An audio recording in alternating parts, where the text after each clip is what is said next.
court's now in session. Please be seated. Good morning, Your Honor. May I proceed? Yes, please. Your Honor, before the court today, we have the matter of Commonwealth versus Lindsay Clancy. Ms. Clancy is present. She is represented by Attorney Kevin Reddington, and the Commonwealth is represented by Assistant District Attorney Jennifer Sprague and Assistant District Attorney Shannon Buckingham. Hi, good morning, counsel. Good morning. Hi, good morning, Ms. Clancy. So, counsel, we're ready for the jury? Yes.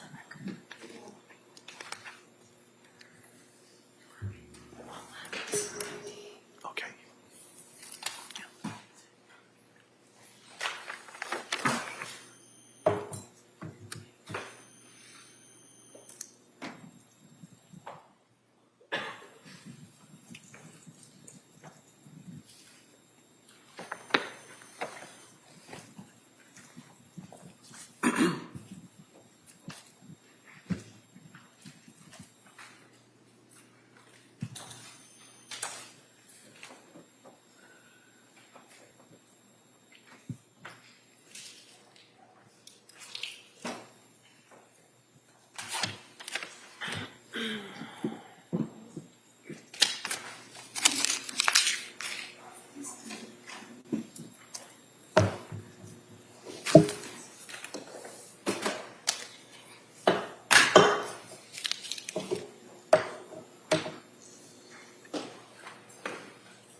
Court, all rise. Jurors enter.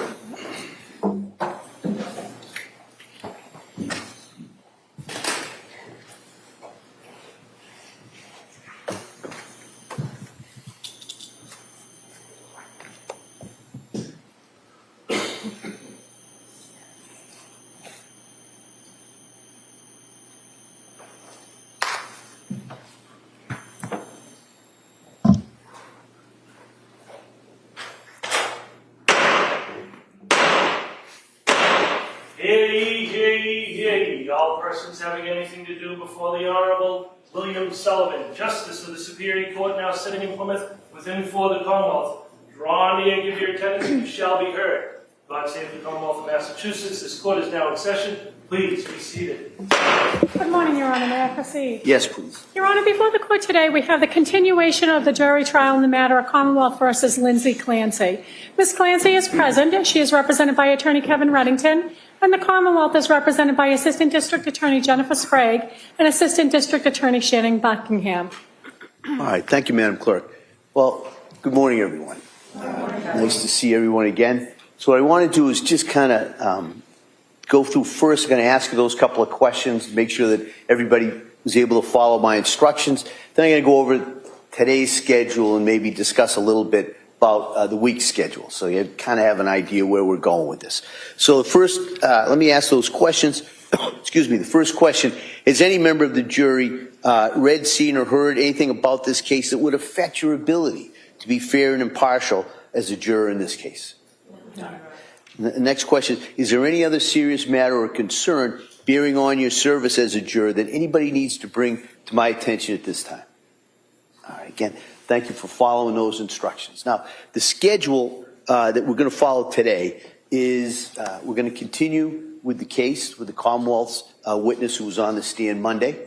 And then we're going to take today be a little bit, might be broken up a little bit. There may be a couple of breaks that we have to take during the course of that, but we'll try and keep those to a minimum. But we'll take a break at 1 o'clock, and then we'll come back this afternoon, and we'll probably go to sometime between 3 and 4. All right. Hopefully, I think tomorrow will be pretty much the same schedule. Tomorrow's Thursday. And then Friday, we are planning to go on that view. All right. And as a judge, I can control a lot of things, but I can't control the weather. All right. And so we've checked. It looks like the weather should be fine in regards to do this, but we'll talk a little bit more about that tomorrow. but that's just in case I forget about that. That's what we're going to do. So on Friday, you may want to make sure you have a jacket with your comfortable shoes, but we'll go into that a little bit more. So that's the schedule that we anticipate for the rest of the week. So on Friday, when we do the view, we'll come back. We usually generally do that in the morning, and then we'll come back, and we'll probably go to, again, probably around 3 or 4 if we can. All right, and then on Friday, I'll discuss with you the next week's schedule and kind of where we are in the timeline of this case. All right, so I'll try and keep you up to date as best I can in regards to the case. But like I said, there may be some unanticipated breaks here and there that we're going to have to take. So with that, we're going to return now to the Commonwealth's case. The Commonwealth had a witness on the stand at that time. I'm going to ask Ms. Sprague if you could recall that witness, please. Thank you, Your Honor. We recall Patrick Clancy.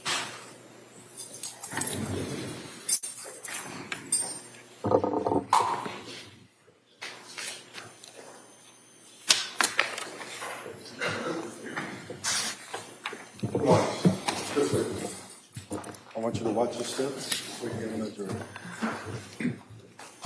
Please raise your right hand. Please solemnly swear that the testimony that you shall give to the court and the jury in the matter now pending between the Commonwealth and the defendant, the bar, shall be the truth, the whole truth, and nothing but the truth, so help you God. Yes. Thank you. You may have a seat. All right, good morning, sir. All right, Ms. Sprague. Thank you, Your Honor. Good morning.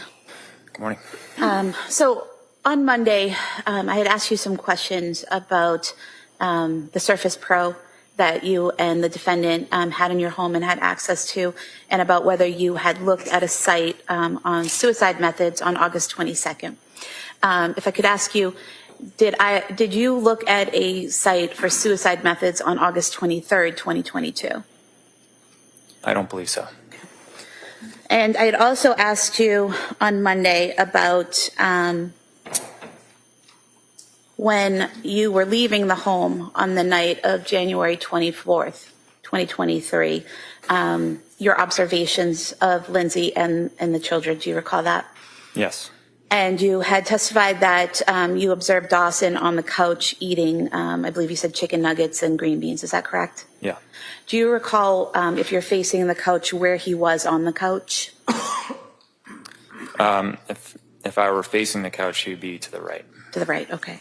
And showing you a photograph of the living room where there are some bowls on the couch. Is that a fair and accurate depiction of how the couch looked that night? Yeah.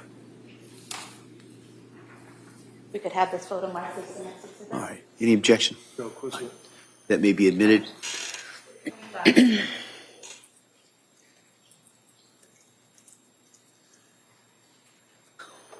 Now, as you're getting ready to leave the house to head out to get the takeout, did Lindsay say anything to you? Nothing specific that I can recall, other than maybe goodbye. Do you recall something about discussing something about CVS with her? Yeah. Okay. And what did she say about CVS? She wanted me to pick up some stool softener for Cora. And she hadn't mentioned that earlier in the text, correct? Yeah, I don't think so. So as you're leaving, she asked you to make a second or another stop while you're out. Is that correct? Correct. Okay. And in response to that request, did you ask her to do something?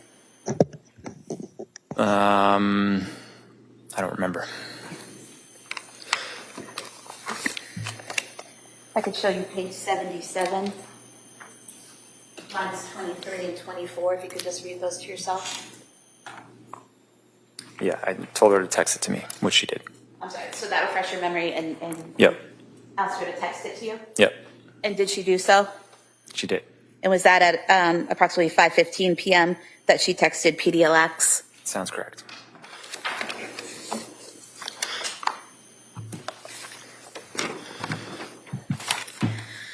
So your two stops then that night were going to be CVS and the 3V restaurant, correct? Yes. Where did you go first? CVS. And do you remember the route that you took to get there? Yeah, I went out our driveway, took a right on Winter Street, and then took a left on the main road and went to CVS. So it's a pretty direct route from your house to CVS? Yeah. You have the map. just going to have you look at the screen, if you would, to a map.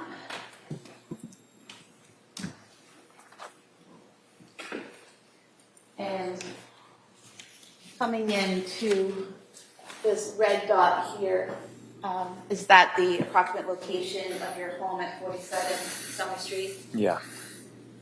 And then looking at this pink dot here next to Big Y, is that where the CVS is located?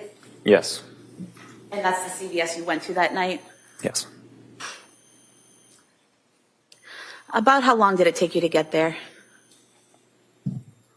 3 minutes. And when you got to CVS, did you go inside? Yes. Okay. And what section did you go to in CVS? I think it was pediatrics. If we could pull up the CVS video.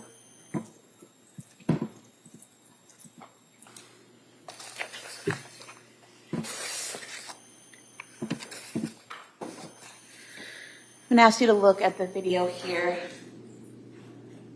Is that you entering the store? Yeah. Okay.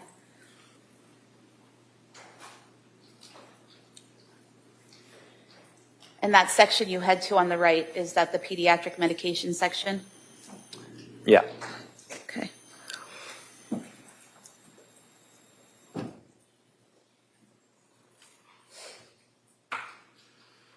And while you're in that section, looking for the medication, do you do something? I called Lindsay And why did you call Lindsay?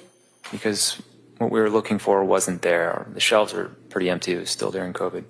I'm sorry, what? It was during COVID, so Okay, so, and was that call at about approximately 5:33 p.m.? yeah. Okay. And then, did she answer the call? Yes. She answered when you called her? Actually, I think she didn't at first. She called back. Okay. And did you receive a call back from her about a minute later at 5:34 p.m.? Yeah, that's correct. Okay. And can you describe that phone call for us? It was very brief. I just said, I think there was a generic brand, and I said, is this one okay? And she said, yeah, that's fine. And what was her demeanor during the call? She was pretty quiet. It sounded like she was busy. I remember hanging up thinking she's probably in the middle of giving baths or something like that. So it sounded to you like she was in the middle of something? Yeah. Were you able to understand her when she spoke to you? Yeah. And did she seem to understand what you were saying? Yes. And she didn't seem to have any trouble recalling why you were at CVS or what you were looking for? That's correct.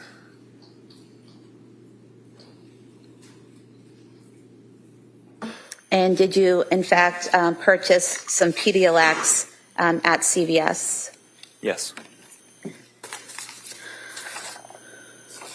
Did you purchase anything else while you were there? I bought a pack of Skittles.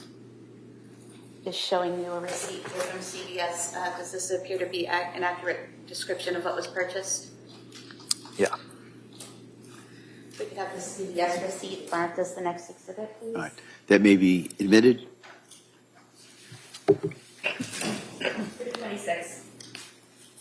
And then if we could have the original CVS video marked as an exhibit and the CVS timeline, a condensed version marked as the following exhibit. The 27 and 28.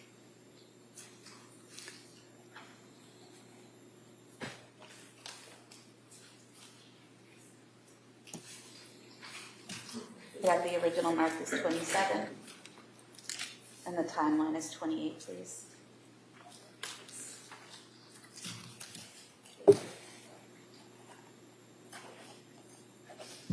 It's 26, 27, and 28 so far. All right. Thank you. After you had made your purchases at CVS, where did you go next? To 3V. And do you remember the route you took to get there? Yeah, I think I got on Route 3 South for just one exit, and then I got off and went straight to 3V. And showing you the map again here on the screen, this green dot here on the bottom, is that where 3V restaurant is located? Yeah.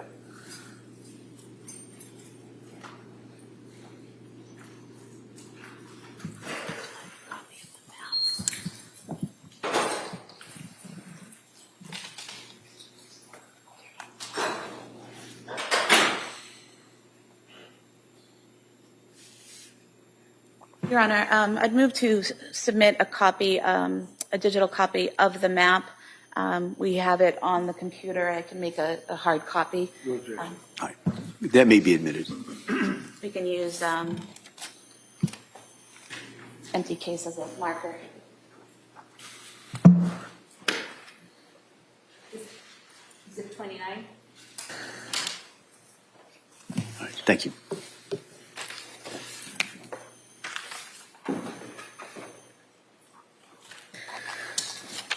We could pull up the 3V video, please.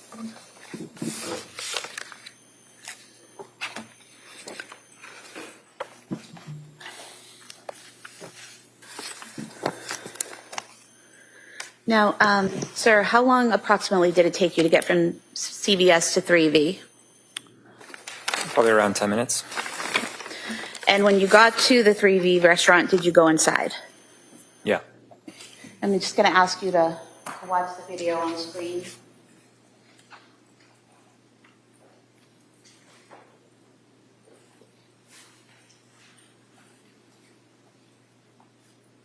At 5:54:15 p.m., is that you coming in behind that other couple there? Yeah.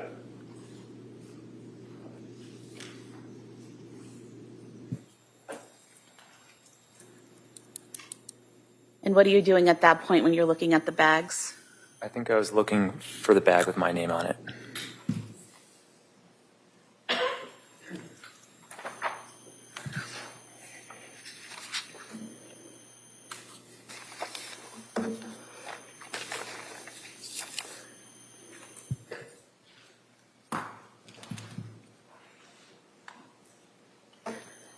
Do you recall what you're doing on your phone at that time? I don't.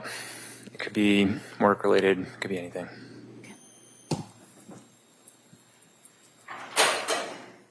And the order that was listed under your name and phone number, correct?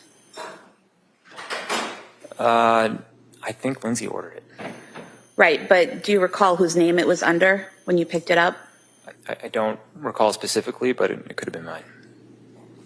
Show you a receipt here from 3V Restaurant for Mediterranean Power Bowl and scallop and pork belly risotto. You could just look at the name and the number on the receipt. Yeah, that's my name and my number. So that's your phone number? Yeah. Okay. So although the defendant called in the order, your name and phone number were given and were given accurately, is that correct? Correct. If we could have the 3V video marked as the next exhibit. Sure. That may be admitted.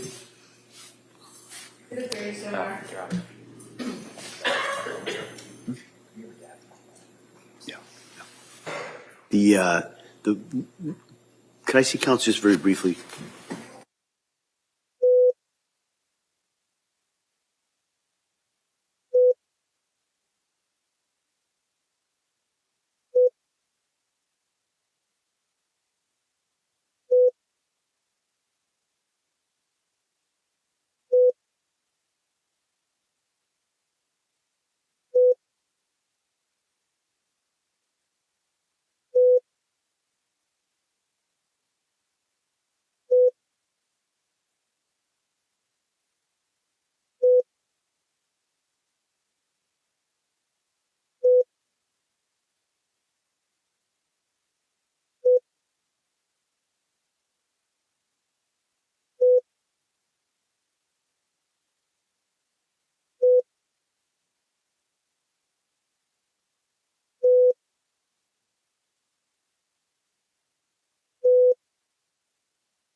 If we could have the receipt marked as the next exhibit.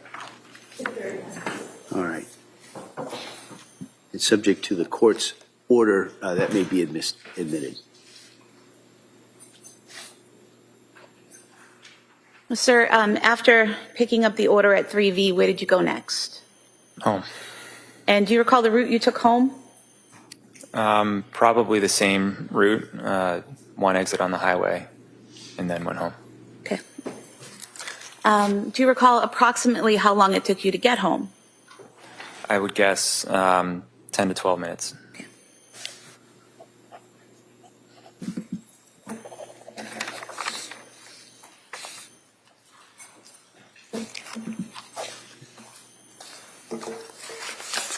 When you arrived home, where did you park? In the driveway. What type of car did you drive then? A Chevy Silverado. And was that a white pickup truck? Yeah. What kind of car did Lindsay drive then? It was a Kia SUV. And once you parked there, were both vehicles now in the driveway? Yeah.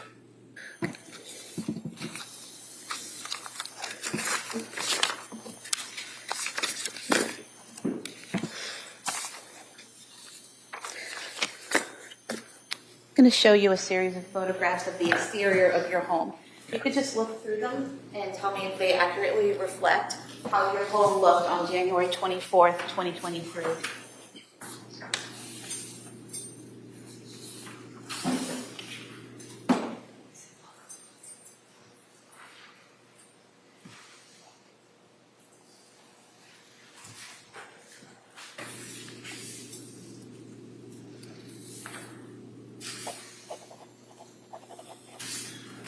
Yeah, these are accurate. You could have these photographs of the exterior of the home, front and back, marked sequentially as nice exhibits. They may be admitted. Thank you.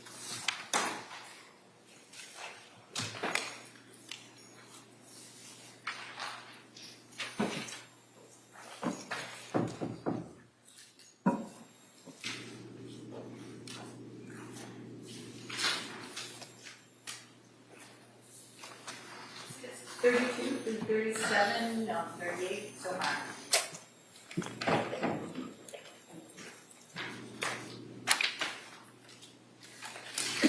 Sir, showing you what's been marked as Exhibit 32. Is this the front of your house with the main door? Yes. And then showing you what's been marked as Exhibit 33. Where is this in relation to that main front door? It's to the right. And here, where the light is that a secondary entrance at the front of the house? Yes. And for the record, that's to the left of the garage. Yeah. Showing you Exhibit 34. Can you tell us what portion of the house this is? It's to the left of the front door. So if I'm facing the front door, it's to the left. There's a fence there, is that correct? And Exhibit 35, is that more of that same fence on the left? Yes. And then showing you Exhibit 36, is this looking at your backyard from that left side area where the fence is? Yeah. And then Exhibit 37, can you tell us what we're seeing here? This is the back of the house and the window where Lindsay jumped out. And Exhibit 38, is that a more direct view of that back of the house? Yeah. And so the window you referenced about Lindsay, is it this upper right top window? Yeah. And what is behind that window? Our bedroom. And the window to the left there in the middle, what room is that window in? That's the upstairs bathroom. And then the top window on the far left, what room is that for? That was Dawson's bedroom. Dawson's, okay. And then directly below the top right window, so the bottom far right window, what room is that window for? The living room. And then again, the middle window on the bottom level. Downstairs bathroom. And then that window on the far left there, is that the kitchen? Yeah. And on the far left of the photo where the sliding glass doors are, where does that lead into? There's like a room off of the kitchen where there's a kitchen table.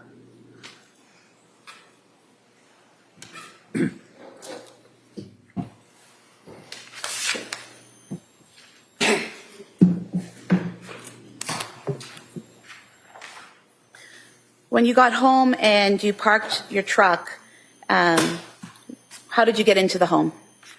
I went in through that side door. The door that was to the left of the garage? Yeah. And what did you do once you got inside the home? I started taking my boots off. And did you have some bags with you from CVS and 3V? Yeah. Where did you place those? On the kitchen island. Show you a couple photos of that area where you came in. Just tell us if it accurately represents how they looked, that area looked on January 24th, please. Yeah, that's accurate. You could have these two photos marked as the next exhibit, please. They may be minute.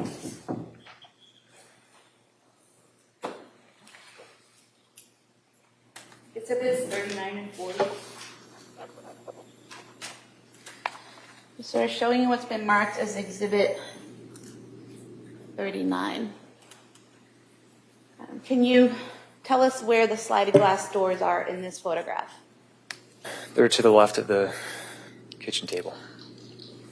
So we have here the kitchen table, kind of in the center of the photograph, is that correct? Yeah. And so these are the sliding glass doors? Yeah. And where's the door that you came through? To the right after the kitchen table. Right here, next to the curtain? Yeah. And the door, when you're looking at the photo straight ahead, this door to the left of the mirror or the photo there, where does that lead? The garage. And then showing you exhibit 40. Is that where you place the bags on the island in the kitchen? Yeah.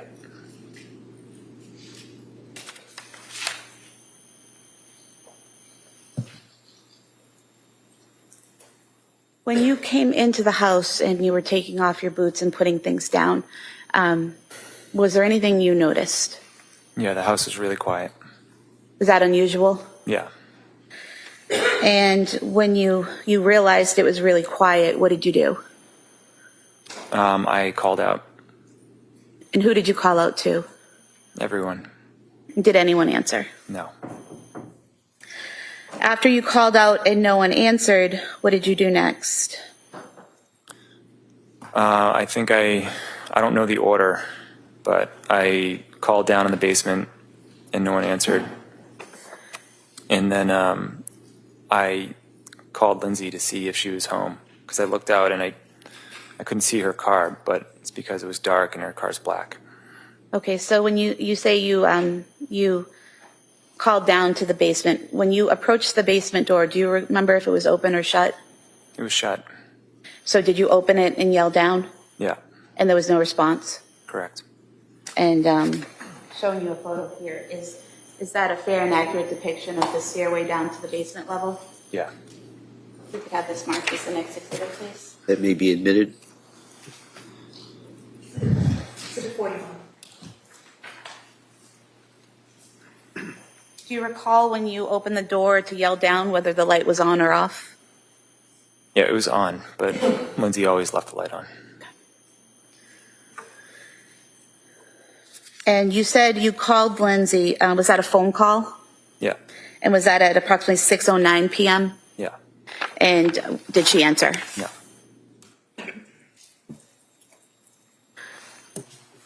After calling down the stairs to the basement, did you leave the door open or did you close it? I don't remember. Okay. I would think I closed it because I always try to keep it closed. I'm not sure. Okay. And so after you called Lindsay and didn't get a response, what did you do next? I started checking upstairs. And where did you check upstairs? First, the bathroom. I thought maybe they were taking baths, but there's no one there.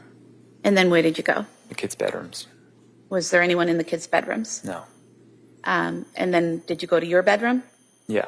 And were you able to get into your bedroom right away? No, the door was locked, and that's when I knew something was wrong. And when you realized the door was locked, did you have a way to unlock it? Yeah, the previous owners, when they installed the doorknobs, had these, I like these little keys that they tape to the back of each door. So I got the one from Cora's room, and then I started unlocking the knob. And when you unlocked the door to your bedroom, did you go in? Yeah. And what did you see when you opened the door and went in? I just saw blood everywhere, and the window is open. And showing you here a photo, is this the bed in your bedroom? Yeah. Now, the way the bed is in this photo, kind of pulled away from the wall and slightly askew or at an angle, is that the way it was typically? No.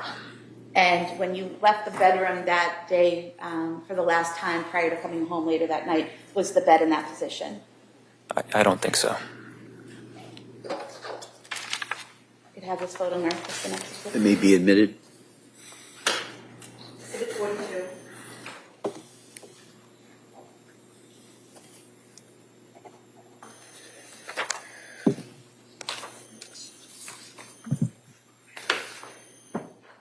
And you said you saw the window, is that correct? Yeah. Was it open? Yeah, there was wind blowing in. Showing you a photo here. Is that a fair and accurate depiction of how the window looked? Yeah. Mark this the next exhibit, please. That may be admitted. Exhibit 43. Did you walk into the room and over to the window? No. How far into the room did you get? Probably 1 or 2 steps, and then I immediately turned around and went outside. And the blood that you saw, where was that located in the room? It was everywhere. It was, it looked like it was sprayed almost with like a hose. And there was a huge puddle in the middle of the room, and it was sprayed all over pretty much every surface. I remember it was on the doorknob. Okay. Showing you 3 photos. Do you recognize what's depicted there? And is that a fair and accurate depiction of how the room looked on January 24th, 2023?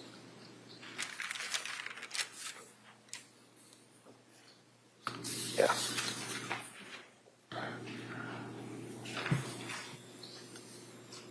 We could have these sort of 3 photos marked as the next 3 exhibits. It may be admitted.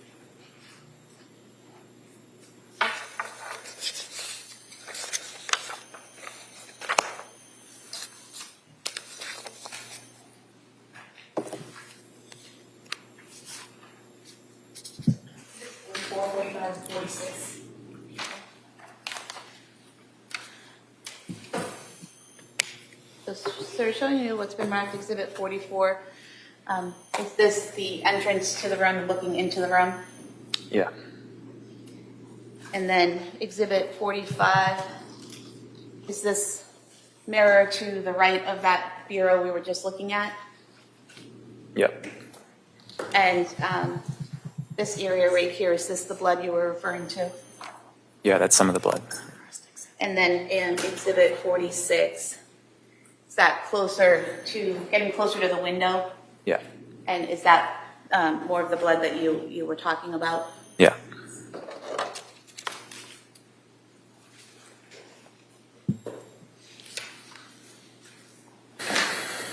Going back to Exhibit 42,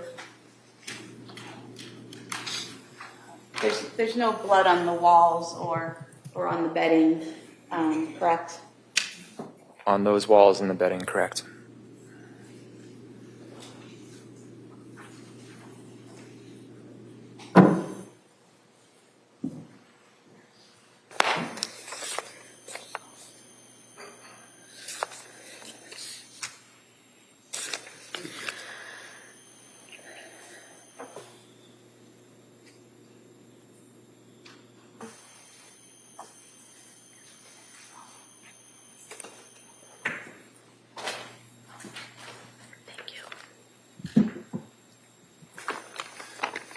Sir, were you aware that the defendant's phone was found on the bed in the bedroom that night?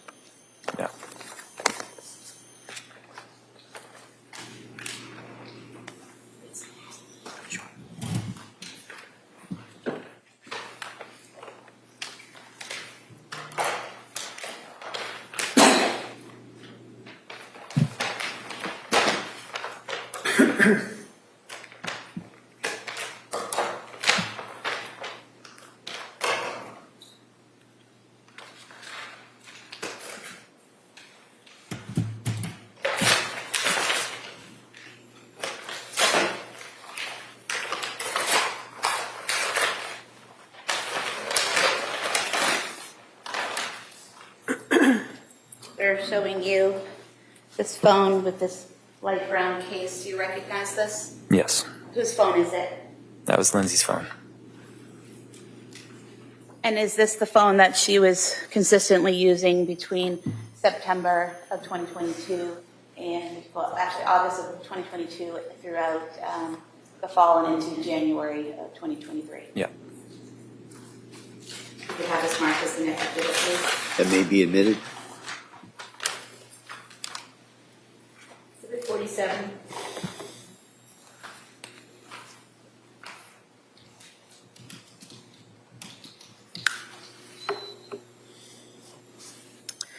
Sir, after making those observations in the bedroom, what did you do next? I ran downstairs and went outside. And do you recall whether you came around, whether you went out the front door or the back door? I went out the back door. So that would be the sliders, is that right? Yeah. And where did you go from there? I just looked around in the backyard below that window, and I saw Lindsay. And where did you see her? She was face up in the backyard, And where in the backyard was she? at the bottom of the window. And so,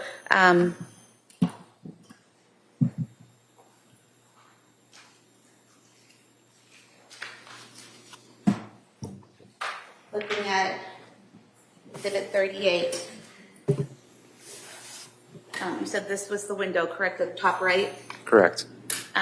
Where was she in relation to that window? Directly below it. So down here by the window well? Yeah. For the record, I was pointing right below the bottom right window by the window well.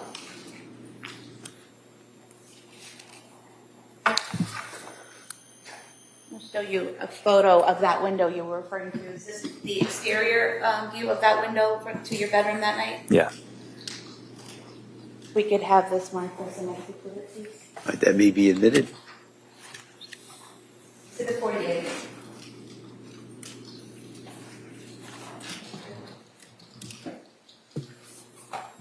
I'm showing you exhibit 48. So the window's open, correct? Yes. And the screen for the window is up, correct? Yeah. At any point in time that night or afterwards, did you notice that the screen was cut or broken in any way? I didn't notice that, no.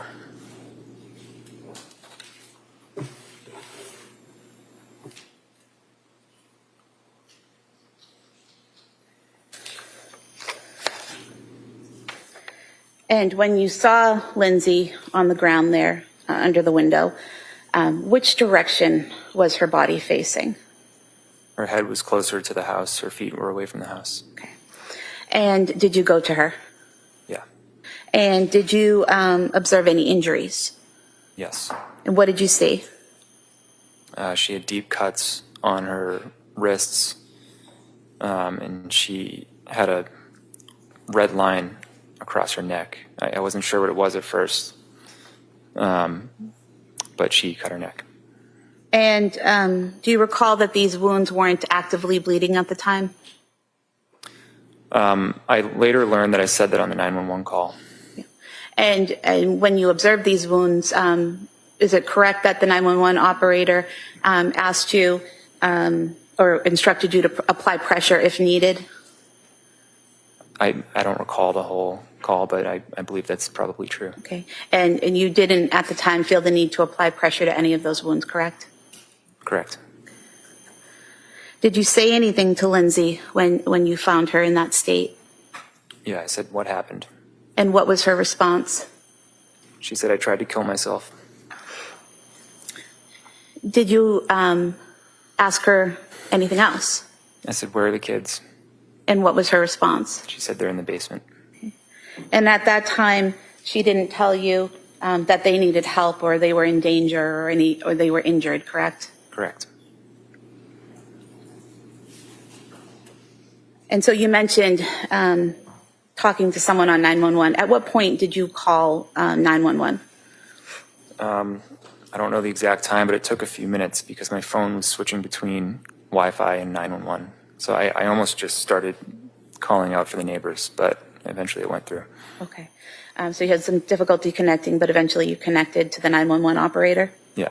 Okay. And did you stay on the phone with them while they were sending people to respond? Yeah. Okay.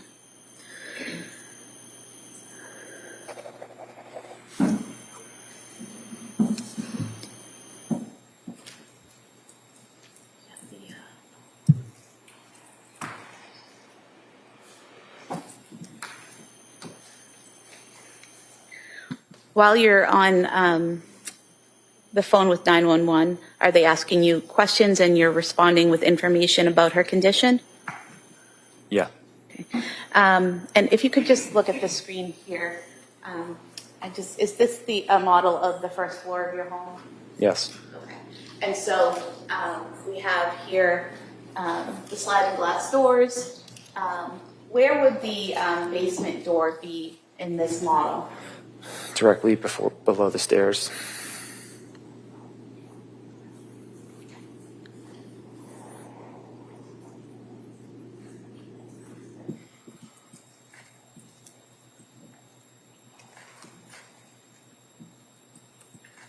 So now that it's flipped around, is this the door to the basement right here? Yeah. For the record, that's the door across from the downstairs bathroom. Yeah. And then,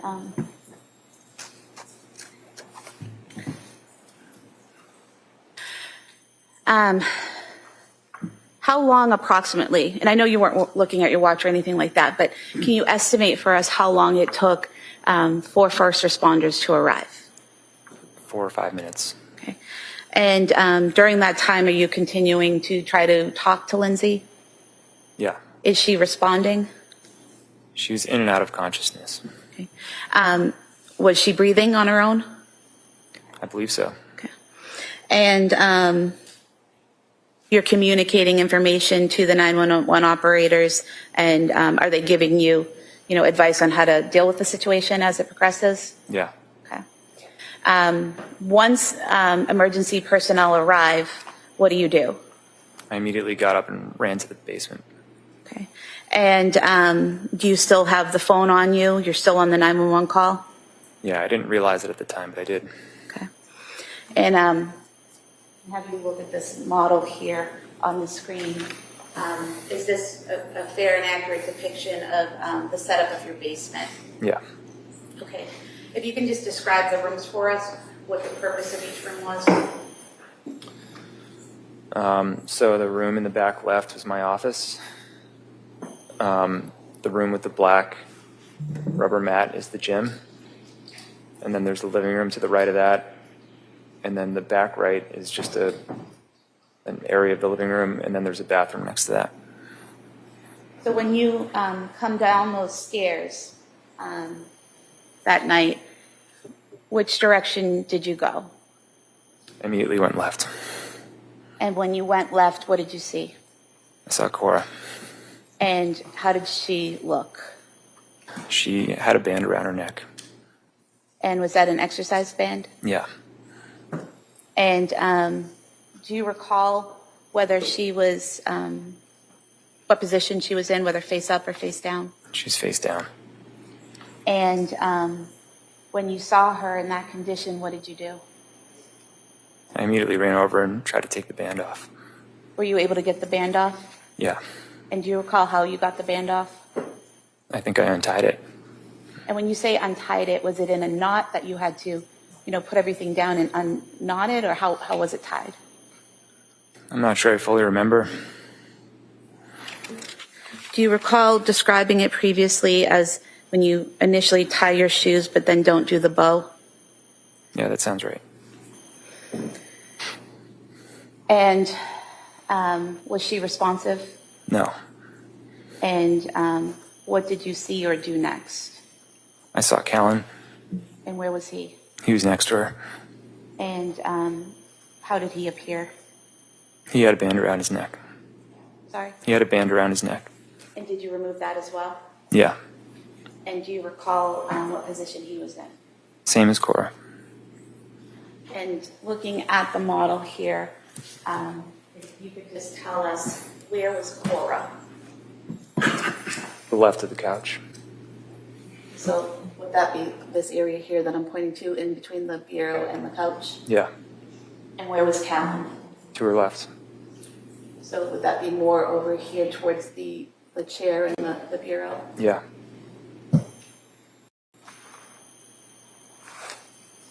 After you removed the band from Callan's neck, what did you do next? I tried to find Dawson. And where did you go?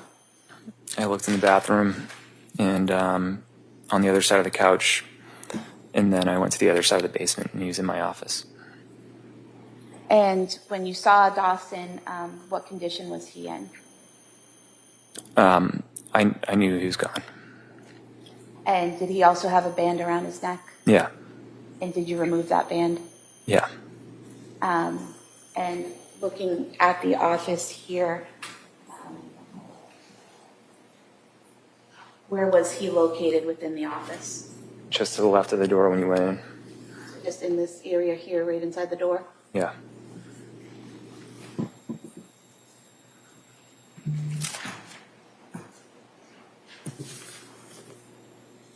So we may approach briefly. Yeah, please.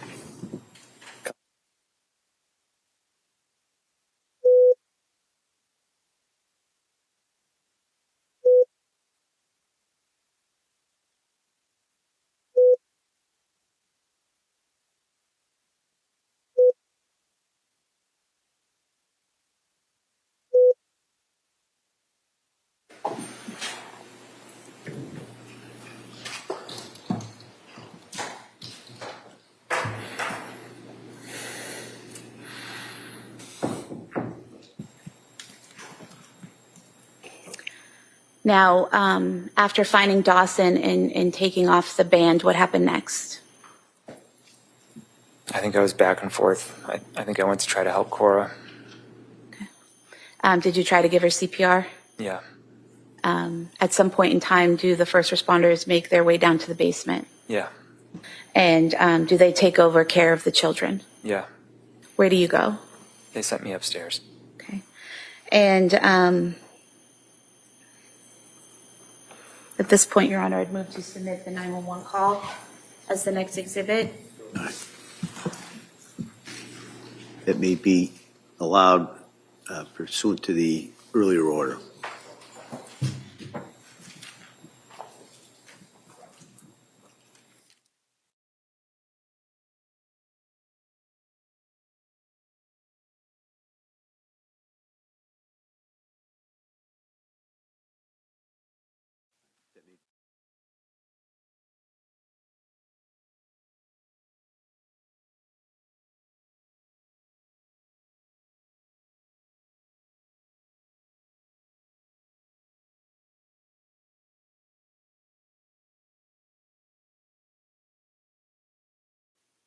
Cora, Dawson, and Callan removed from the home and taken to a hospital. Yeah. Was that Beth Israel Deaconess in Plymouth? Yeah.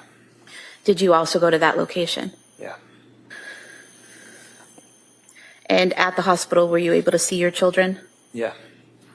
And was Callan then transported to Children's Hospital? Yeah.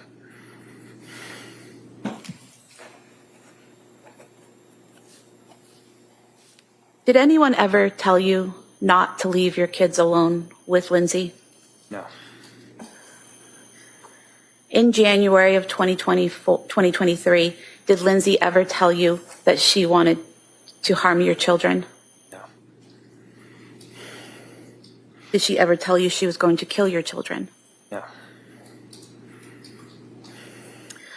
Did you receive, a few days after this happened, did you receive a phone call from the defendant while she was at Brigham and Women's Hospital?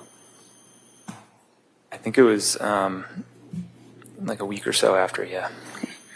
And what did the defendant say at that time about what had happened with the children?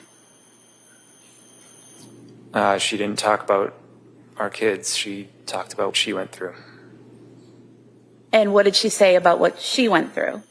She said she heard a man's voice telling her that if she didn't do it now, she would lose her chance or something like that. And did she also tell you that she had had a moment of psychosis? I don't recall.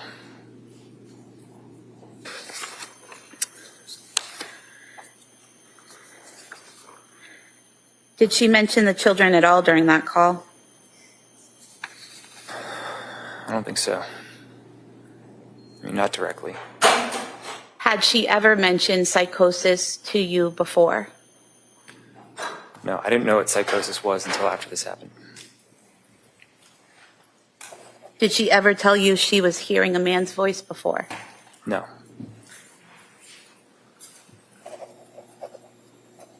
If I may have a moment, Your Honor. Sure.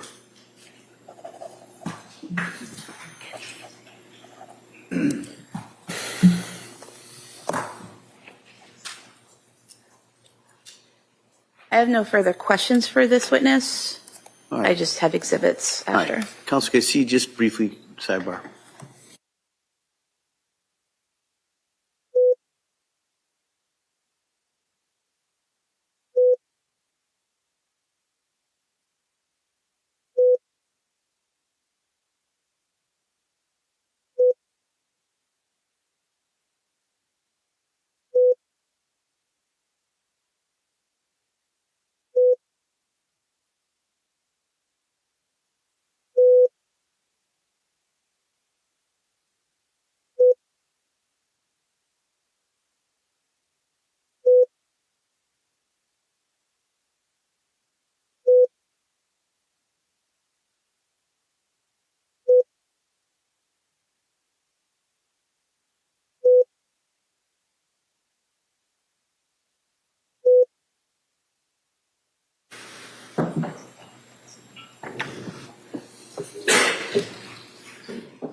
The witness could be All right. excused. So you can be excused, subject to recall at a later point today.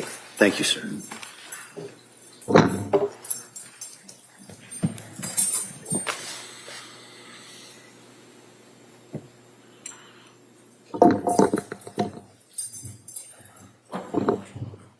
All right. Commonwealth? Your Honor, at this point, I would move to submit some evidence. First,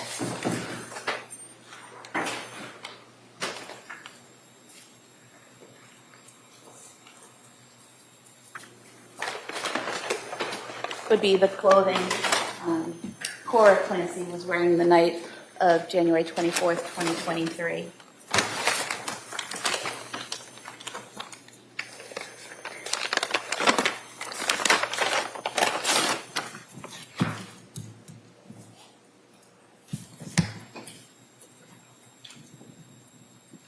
First, the pajama pants.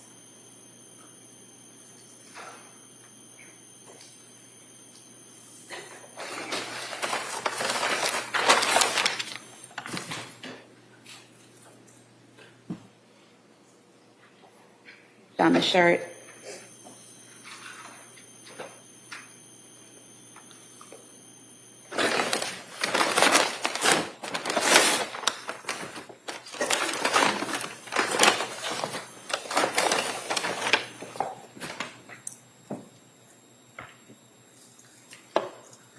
And then the pink robe.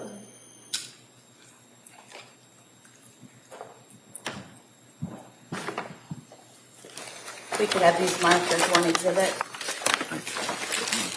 They may be admitted.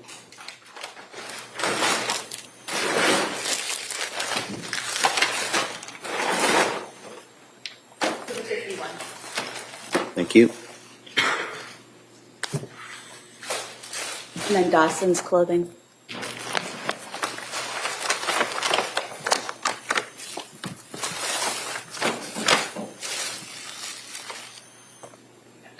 We have dinosaur underwear for the record.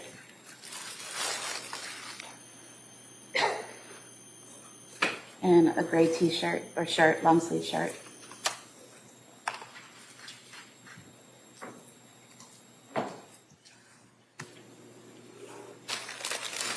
Could have this as the next exhibit, please. That may be admitted.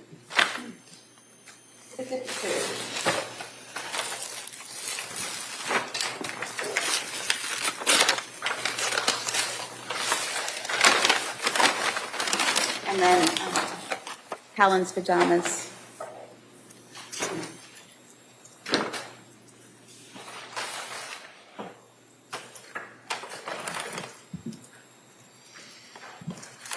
As the next exhibit, please. That may be admitted.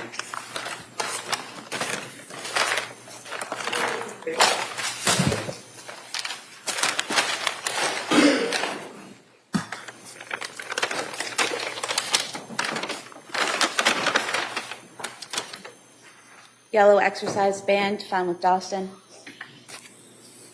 Can I have this as the next exhibit, please? That may be admitted.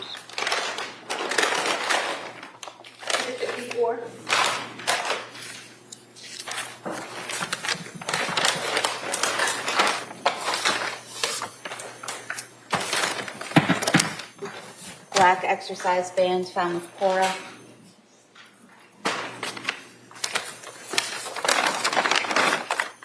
Could I have this as the next exhibit, please? That may,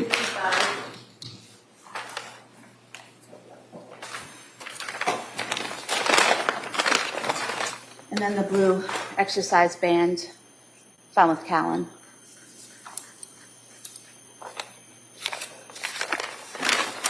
We could have this as the next exhibit, please. that may be admitted.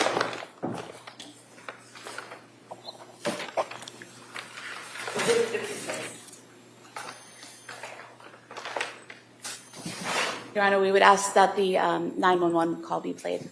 All right. All right. Members of the jury, I just kind of wanted to give you, all right. Sometimes in a trial, evidence that is introduced that produces in jurors an emotional response. For example, it's understandable to feel sympathy and empathy when you hear or see certain evidence. But as jurors who have taken an oath to follow the law, I'm instructing you that the law says you must separate any emotional reaction on your part from the informational value and weight of the evidence. You must not be influenced in any way by the unpleasant nature of some of the evidence, including testimony, including exhibits. And so you must find the facts, in this case, based only on the evidence. And so you can't find facts or base your decision on sympathy, anger, passion or prejudice or pity for or against either side. Rather, your verdict must be based solely on the evidence that is introduced in this case and my instructions and any other limiting instructions. And I'll go into that, but I just kind of wanted to remind you of that as we go through this. All right, at this point, we're going to play the exhibit, which is, I believe, the 911 call. Is that correct? Yes, Your Honor. All right. I want to remind everyone that there is a order entered by the court regarding this matter. It's not to be recorded. It's not to be broadcast. And it's not to be reproduced in any way, subject to any sanctions that would go along with the violation of that court order. So I just kind of remind everybody that order applies to the media and applies to the public. So I just kind of wanted to remind everybody in regards to that. Jurors, close your notebooks, place them on the chairs. Follow me, please.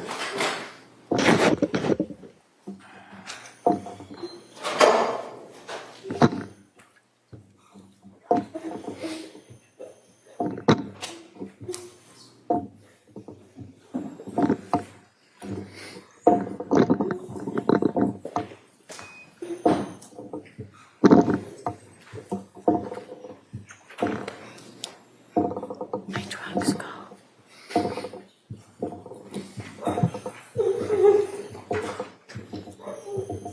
Jurors will exit the courtroom. The court's in session. Please be seated. We'll be in recess at this time. Thank you. Court, all rise. For the purpose of the record, we return back to the matter of Commonwealth versus Lindsay Clancy. All parties are present, including the defendant. Session, you may be seated. Your Honor, for the purpose of the record, we return back to the trial of Commonwealth versus Lindsay Clancy. All parties are present, including the defendant. All right. Counselor, is the Commonwealth ready to call another witness? Yes, Your Honor. All right. Before we do that, can I see the sidebar?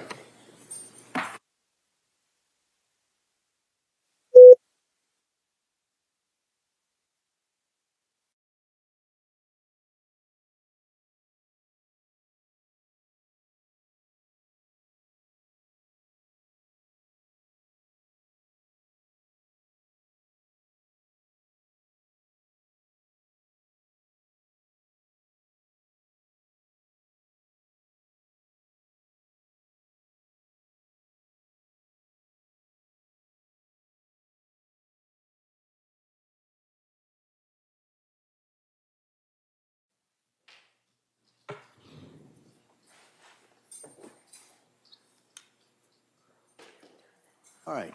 Commonwealth, if you'd call your next witness, please. Oh, geez. Wait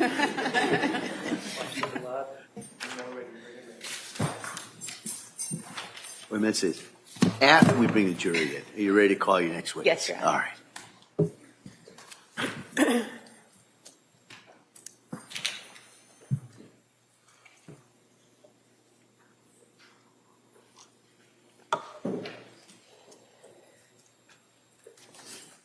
Which ones do you want? All the exhibits are in that box. The prescription bottles are right here. Do you need those? Court, all rise. Jurors enter.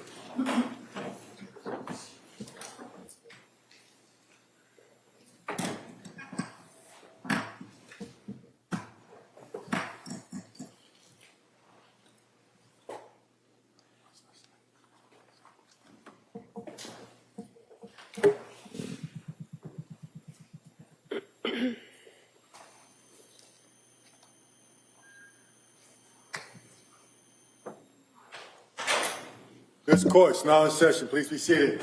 Your Honor, for the purpose of the record, we return back to the trial of Commonwealth versus Lindsay Clancy. All parties are present, including the defendant and the 18 jurors.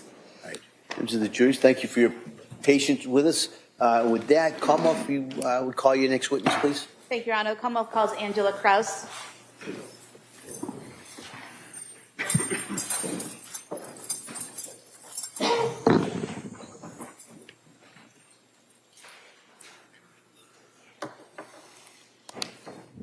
Good morning. Stop right here. Raise your right hand for the clerk, please. Good morning. Do you solemnly swear that the testimony and the evidence you shall give to the court and the jury that have now coming between the Commonwealth and the defendant shall be the truth, the whole truth, and nothing but the truth, so help you God? Thank you. Why don't you step right here, please? And take the other side. Hey, good morning. Good morning. How are I'm you? going to ask you to keep your voice up and speak into that microphone, please. Okay. All right. Thank you. Commonwealth. Thank you, Your Honor. Good morning. Good morning. Could you please state and spell your name for the record? It's Angela Krause. It's Angela Krause. And your date of birth, please. 5/19/77. Where do you work? CVS Pharmacy, And at which location? Kingston.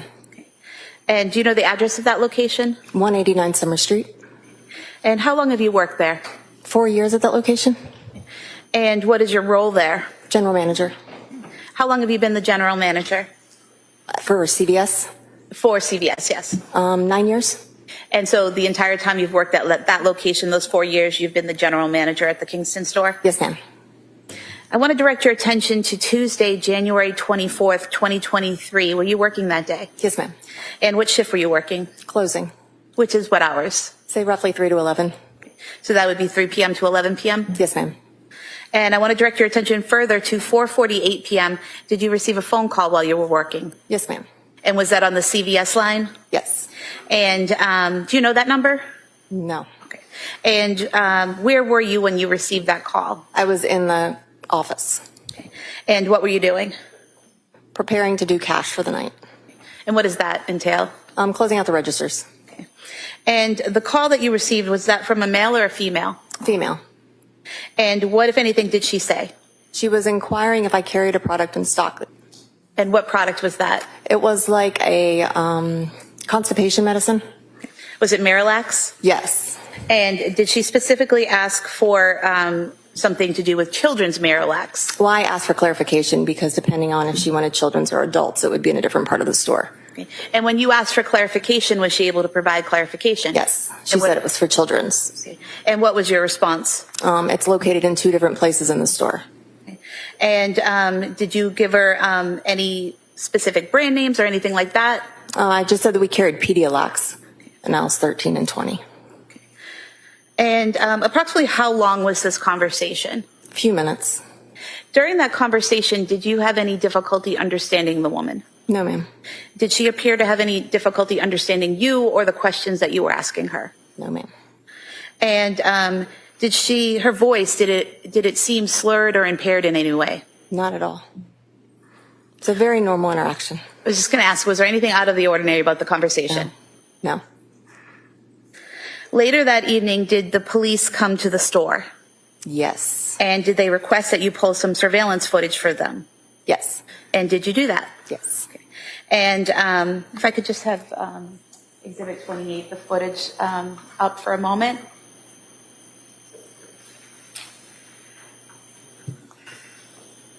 If you could look at the screen here, do you recognize the store? Yes. And is this part of the footage that you provided to police that night? Yes. And directing your attention over here to the right, the aisle where the gentleman is standing, all the way to the right of the store. Are you familiar with what was in that aisle in January of 2023? Yeah, that's our children's aisle. So that would have things like children's Pedialax? Yes, ma'am.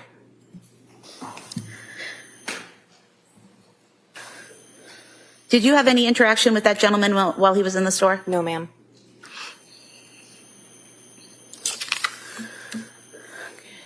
And did the police also ask you to provide a copy of a receipt for that gentleman's transaction? Yes, ma'am. And just showing you Exhibit 26. Is this the receipt that you provided to the police? Yes, ma'am. And on here, it says Skittles Wildberry. Would that be Skittles? Yes. It also says FLT PDLX LQD GLY for the second item. What does that stand for in CVS? It's Fleet brand, but then it's going to be Pedialax and then a glycerin suppository. Okay, so the FLT is for Fleet? Yes. And the PDLX is for Pedialax? Yes, ma'am.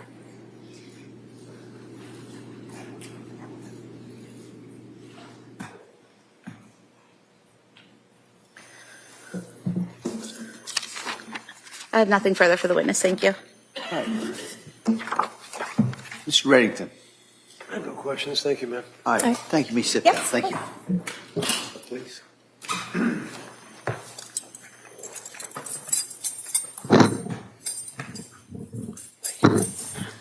Your Honor, the Commonwealth would call Saria Sweeney.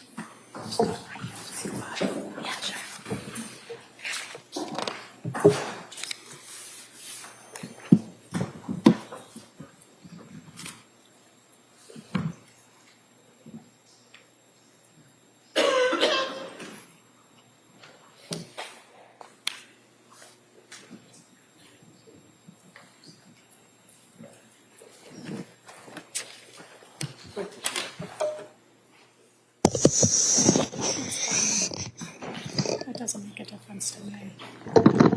Good morning, ma'am. Can you stop right here, raise your right hand for the clerk, please? Please raise your right hand. Do you solemnly swear that the testimony and the evidence you shall give to the court and the jury, no matter now pending between the Commonwealth and the county of Clare, shall be the truth, the whole truth, and nothing but the truth, so help you God? Yes. Thank Wait, you. please.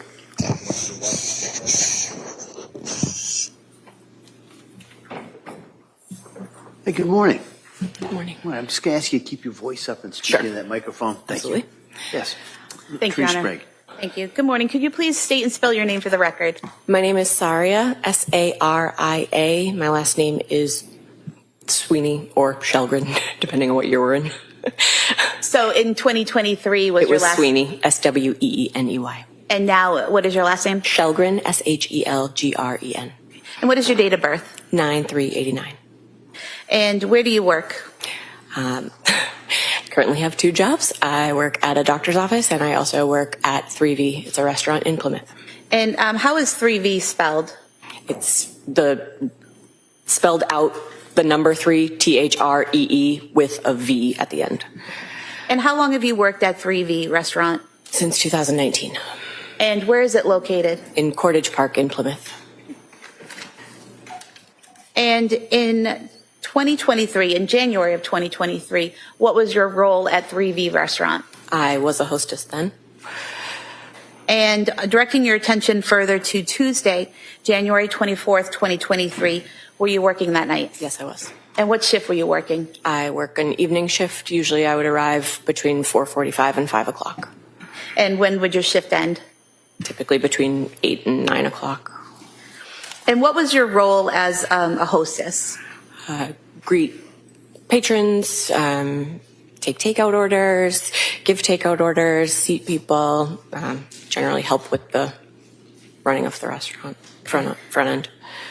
And directing your attention to 5:10 p.m., did you receive a call for a takeout order? Yes, And was that a male or a female? it was a female. And did that person place an order? Yes, And do you recall what she ordered? yes. What was that? It was a order of risotto and a Mediterranean power bowl. And the Power Bowl, is that considered a type of salad at 3V? Yes, Did you ask any follow-up questions about the order of the salad? yes. What did you ask? We ask if it doesn't automatically come with protein. It's something that we always ask, do you want to add a protein? Does the Mediterranean Power Bowl automatically come with protein? No, it does not. So did you ask the woman if she wanted protein? Yes. And what was her response? No, thank you. And did she also give you the name and phone number of the person who would be picking up the order? Yes. And is that something that you enter into the system as you're entering the order? Yes. Did you have any trouble understanding the woman? No. Did she appear to have any trouble understanding you or the questions you were asking her? No. Did her voice sound slurred or impaired in any way? No. Was there anything out of the ordinary about this interaction? No. Directing your attention to 5:54 p.m., was the order picked up? Yes. And was it picked up by a male or a female? A male. If we could pull up Exhibit 30 footage.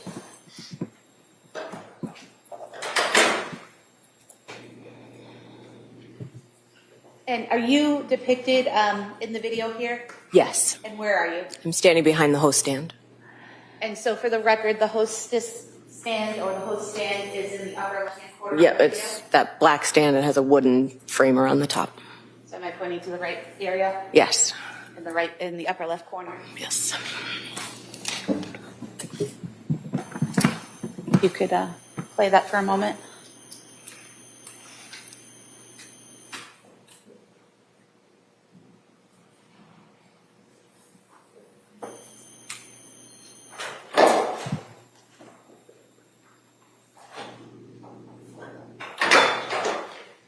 And if you could pause it, please.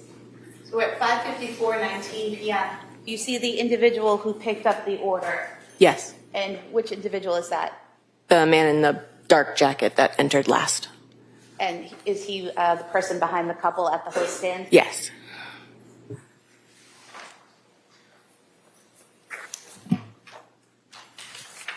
And showing you what's been marked as Exhibit 31.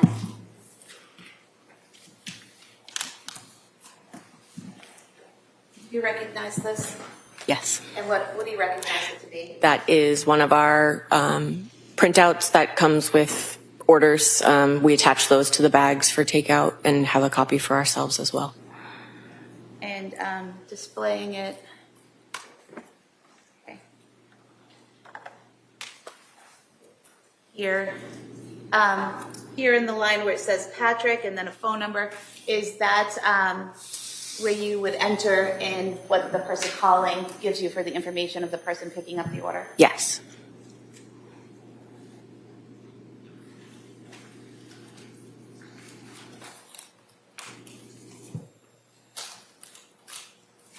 Was there anything out of the ordinary about your interaction with that gentleman? No. I have no further questions. Attorney Reddington. No questions, thank you, ma'am. Hi. Thank you, ma'am. Let me step down. Thank you.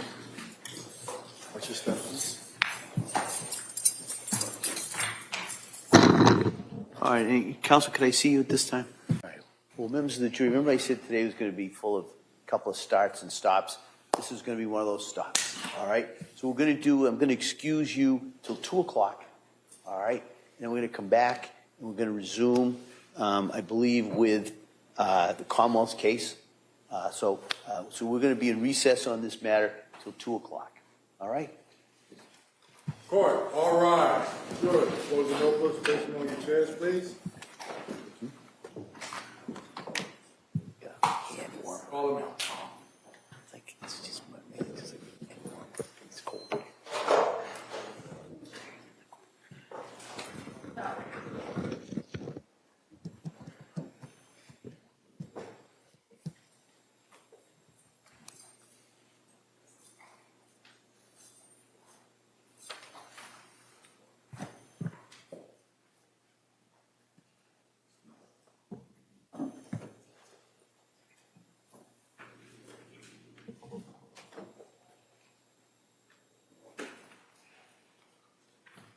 Jurors have exited the courtroom. This court's in session. Please be seated. All right. We're going to be in recess on this matter till 2 o'clock. I want to remind everyone of the media order regarding not videotaping or broadcasting from the courtroom or inside the courthouse. So I just kind of wanted to reiterate that. All right. This court is back in session. You may be seated. Your Honor, for the purpose of the record, we return back to the matter of Commonwealth versus Lindsay Clancy. All parties are present, including the defendant. The jury is not present at this time. All right. And counsel, could I just... Mr. Clancy, you do appreciate you're still on your oath. Yeah. Thank you, sir. Please have a seat. All right.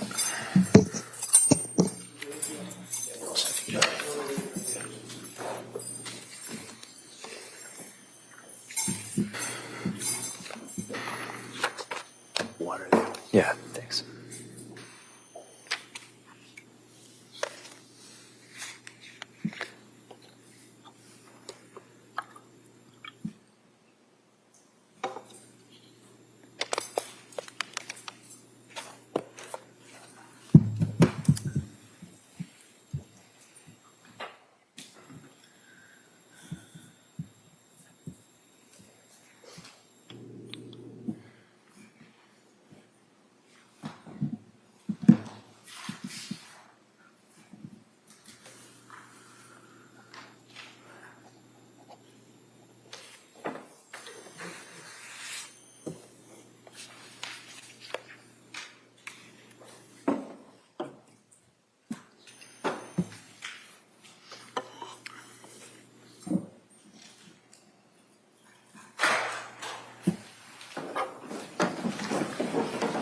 Court, all rise. Jurors entering.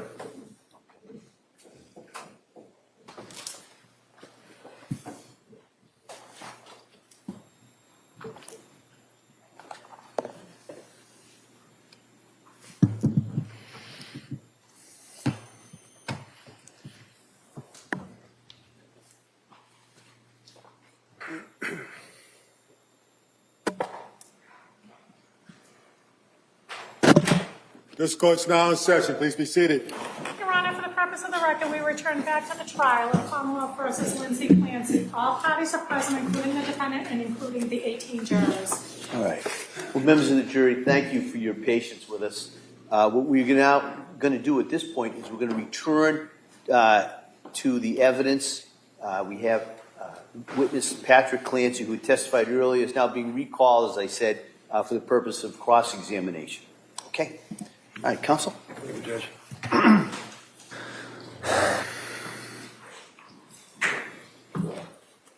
Afternoon, Mr. Clancy. You and I have certainly met before, correct? Correct. Would you agree with me that I went with you and your brothers, and maybe some other people, into your home very shortly after the state police finished with searching and removing what they felt was evidence from the home? Yes. And you recall that went into different rooms and looked at different things, and I think I took some photographs and things of that nature. Do you remember that? Yeah.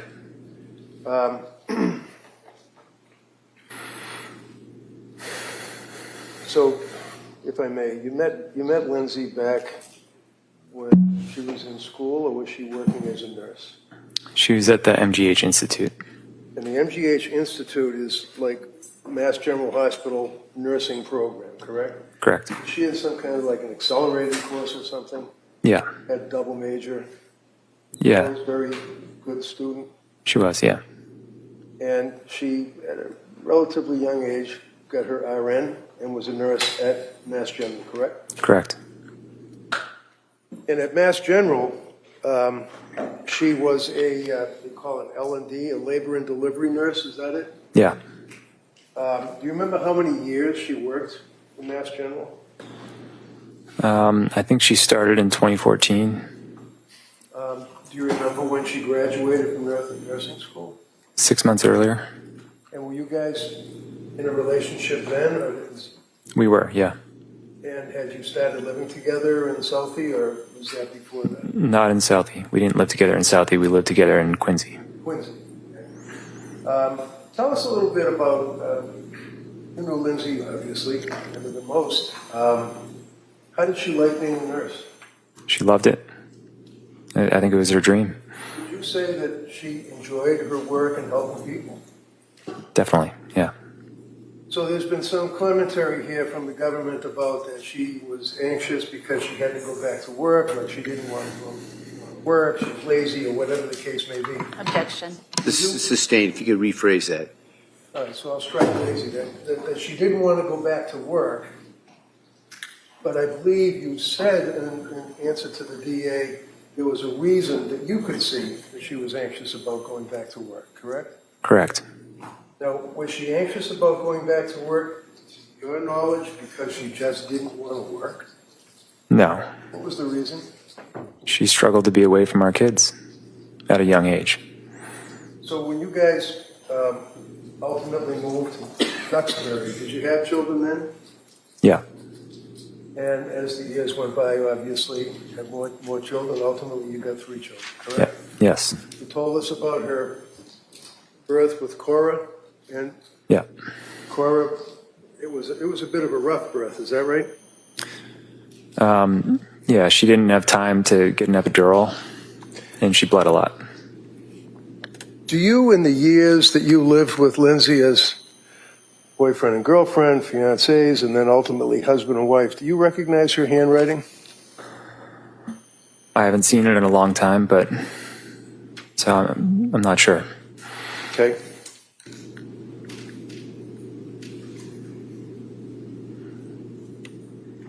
While counsel's looking at that, is it your understanding, would she take notes or lists and Yeah, for work and home and things of that nature? you would, yeah. Excuse me. I'm going to approach you, sir, with this document and just ask if you can recognize the handwriting. Yeah, that looks like her handwriting. Looks like Lindsay's handwriting. Yep.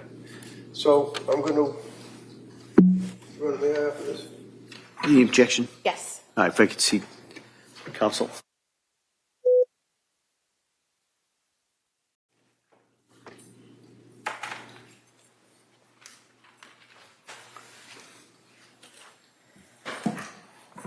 Is it 57? Thank you.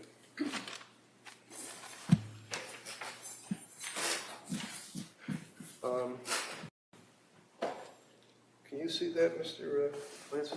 Yeah. Pull it away a little bit. Looking at this, what does it appear to be to you, if you know? Does it appear to be notes of deliveries that she was involved with? Yeah. You see the first one? What's the date, if you can read it? I can't. It says May 11th, 2015. And does that indicate, would that, to your knowledge, be around when she started working as a labor delivery nurse? I thought she started a little early, but I'm not sure. You see the name of the little girl that was born on that date that was her first delivery? Yeah, What's the name? it's Cora. And is that the reason you guys named Cora? It was, yeah.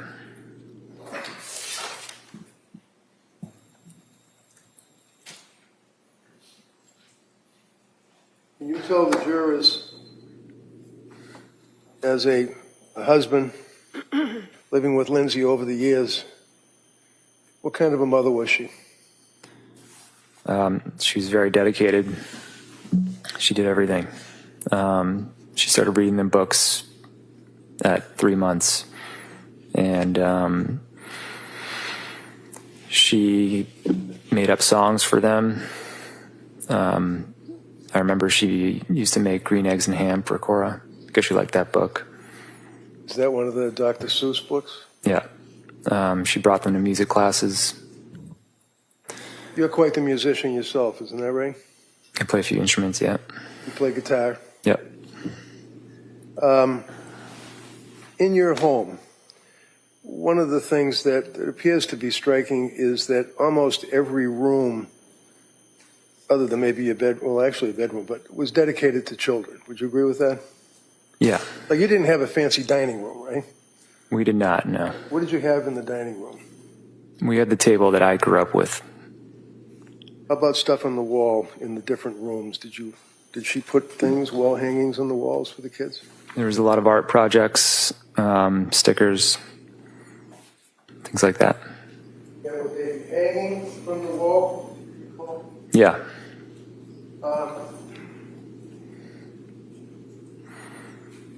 One of the photographs that the government had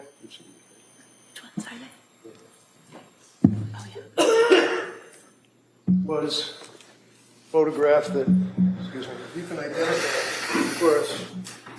Is this photograph a fair and accurate depiction of one of your rooms? Yeah. And what room would that be? That's the playroom. Right off of this room? Any objection? No. All right, that may be admitted. Exhibit 58. Thank you. If I may put Exhibit 58 up so the jurors in the zone can see it. There's some kind of like, it looks as though it's boxed out window. So are we standing in the kitchen looking into that room through that boxed out window? Yeah. And all those objects, obviously, that are in that room would be kids' toys and things of that nature, right? Right. Do you recognize this photograph as being just a sample or sampling of the kids' rooms? Yeah. You know which room that was? I think it was Dawson's. Okay, right off of this. Any objection? No. All right, that may be admitted. Exhibit 59. All right, thank you.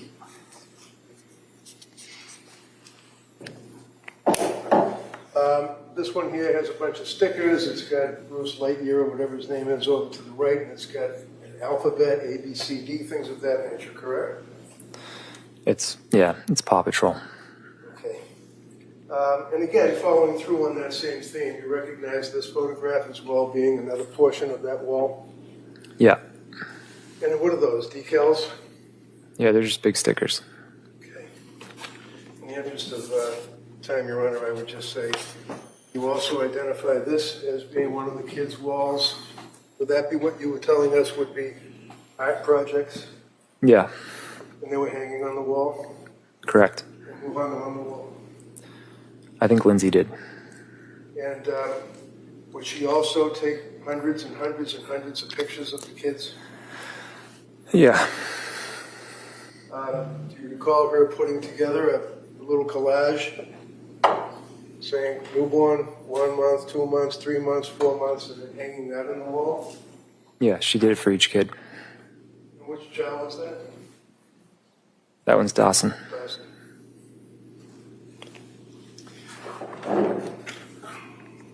Did you have occasion to see her interact with Dawson as a... Ray, did you wish to introduce those photographs? Thank you. I appreciate it. These two are- Exhibit 60 and 61. Okay, thank you. Can you describe for the jurors her relationship with Dawson? I know he was a little kid, but I mean, did she, to your observation, did she love Dawson? She loved Dawson very much. Did she resent him? No.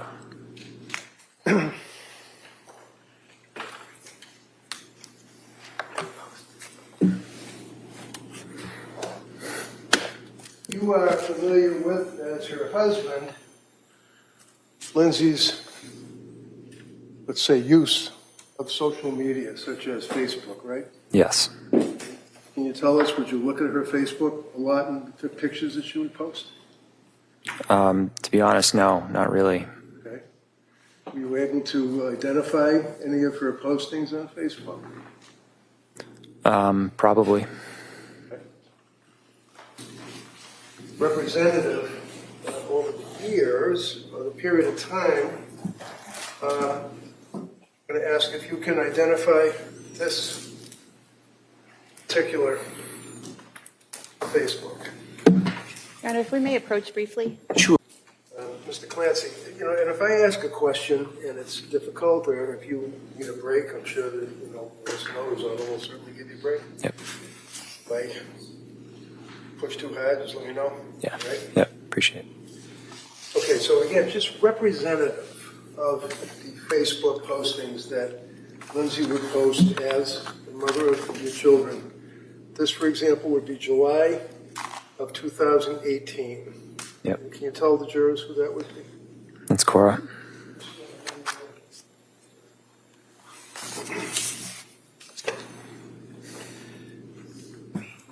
Moving forward, say June of 2021. Can you tell us who that? That's Cora and Dawson. Okay.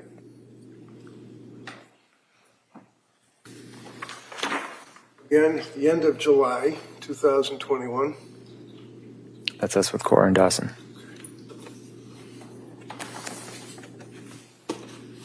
August 2021. Dawson. Okay. End of August 2021. It's Cora and Dawson. August again of 21. It's Cora and Dawson.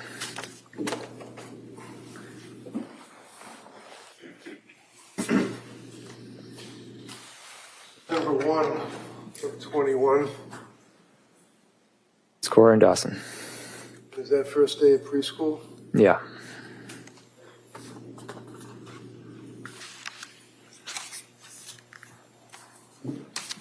September of 21. That's Lindsay and Cora. And was that some kind of like a family fun day, if you recall, where there was like lots of things for kids to get in? Yeah. Okay.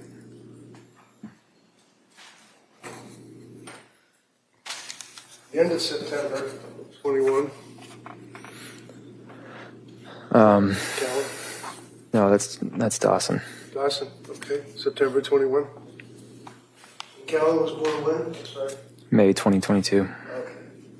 And Christmas Eve, December 24th of 2021. That's Cora's birthday. Okay, and that's her birthday party that year? Yeah. Now that's 2021, right? Correct. Fast forward 1 year, and that would be Christmas of 2022, right? Right. And was that when you guys had the birthday party for Cora at the trampolines? No. When was that? I believe it was January 7th. Okay, but that would have been for that particular birthday, right? That was for the birthday with friends because most people weren't available on Christmas Eve. Christmas Eve, right? Yep. Okay. And then down again, September 1st of 22. Remember when that was taken? Yeah, that's with Callan and Dawson. Was that your yard? That's in the backyard. Backyard. Okay. This would have been September of 22, obviously right before 23, right? Right.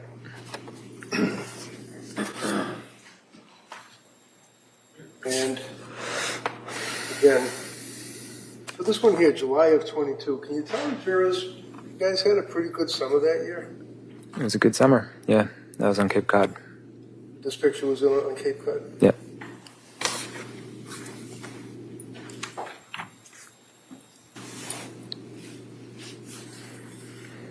A couple of points that I wanted to raise, sir, with you. You have an email sent from your, is it Surface Pro? Is that what it's called? That was my laptop. Yeah.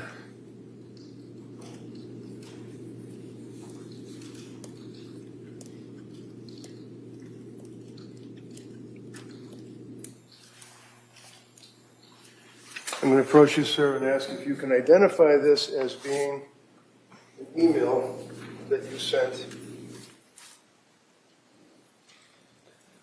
Yeah. Okay. Put off of that, Your Honor.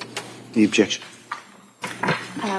I'd just like to know the purpose of. Purpose? I'll tell you Yes. the purpose. No, We could approach sidebar. sure, yeah.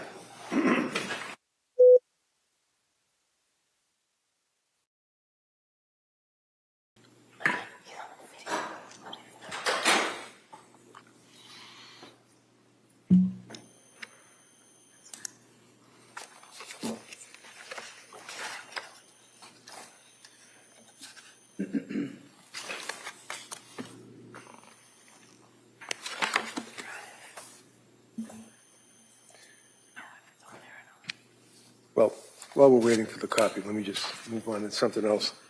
Do you recall yesterday the district attorney was asking you a question or stated to you that on December 2nd of 2022, that you and your wife went to a fancy hotel in Boston and she had a massage and you both had a big dinner? Do you recall her asking you that question?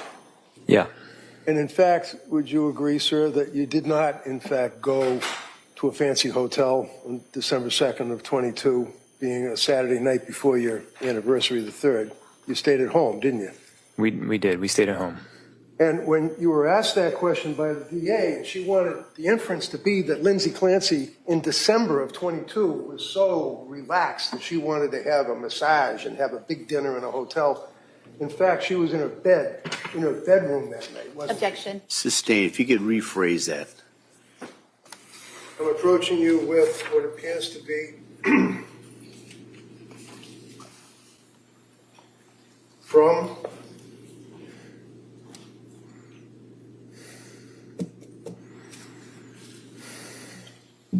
one of the photographs that the district attorney had showed you yesterday with her in a mask, and I believe the Dawson in a mask, right? And then, Yep. now that photograph, sir, was actually preserved, if you will, on the Laptop Pro computer. Isn't that right? Did she send that to you? She sent it to my computer. Okay. I don't know.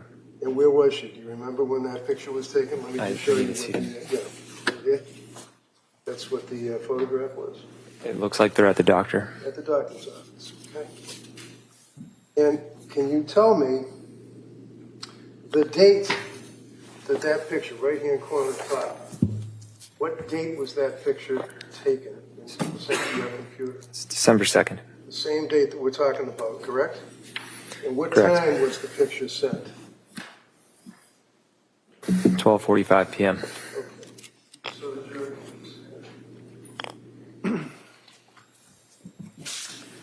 So when you're dealing with these things on the computers,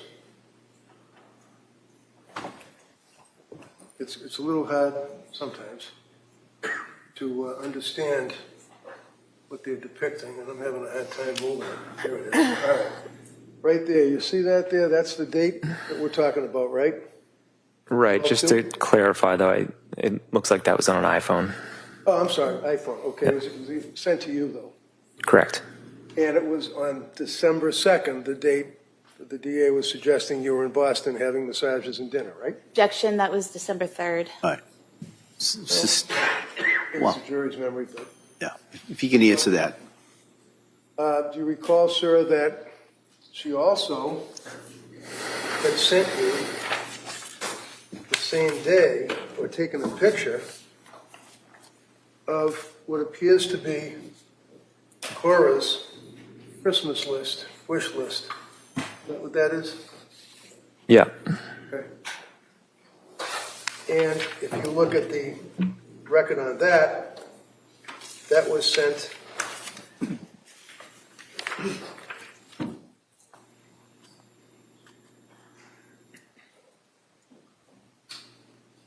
can read that.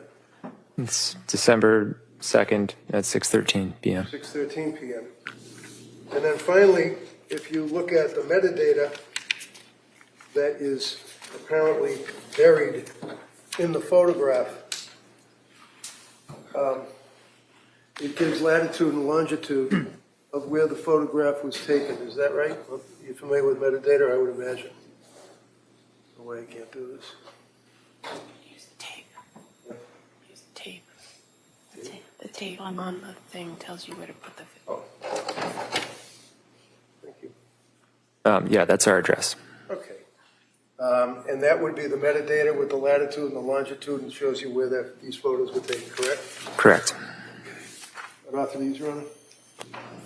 So I think we had Exhibit 76. They're making a copy of that. You want to mark that? I don't know if we marked that yet. That was the earlier one, just so everybody can keep this straight. And this latest email would be Exhibit 77. That would be the letter, the email? That was just copied. Yeah, the email right here. Yep.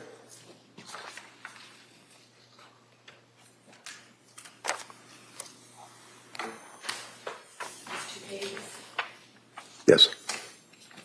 Exhibit 76 and 77. Okay. Thank you. Now, sir, Exhibit 76 is an email from you to, and we will going to delete the people that are on the email, if I may, Your Honor, as we mark it as an exhibit. Let me approach you. Does it indicate the date and the time? At the very top, you sent that email to your staff members or people that work with you. It does. Yep. Tell the jurors what the date was. It's January 24th at 5:24. And that was sent from your Surface Pro? I don't know, actually. It could have been sent from my iPhone. Okay. What author is yours? Sorry, Yeah. That would be Exhibit 76.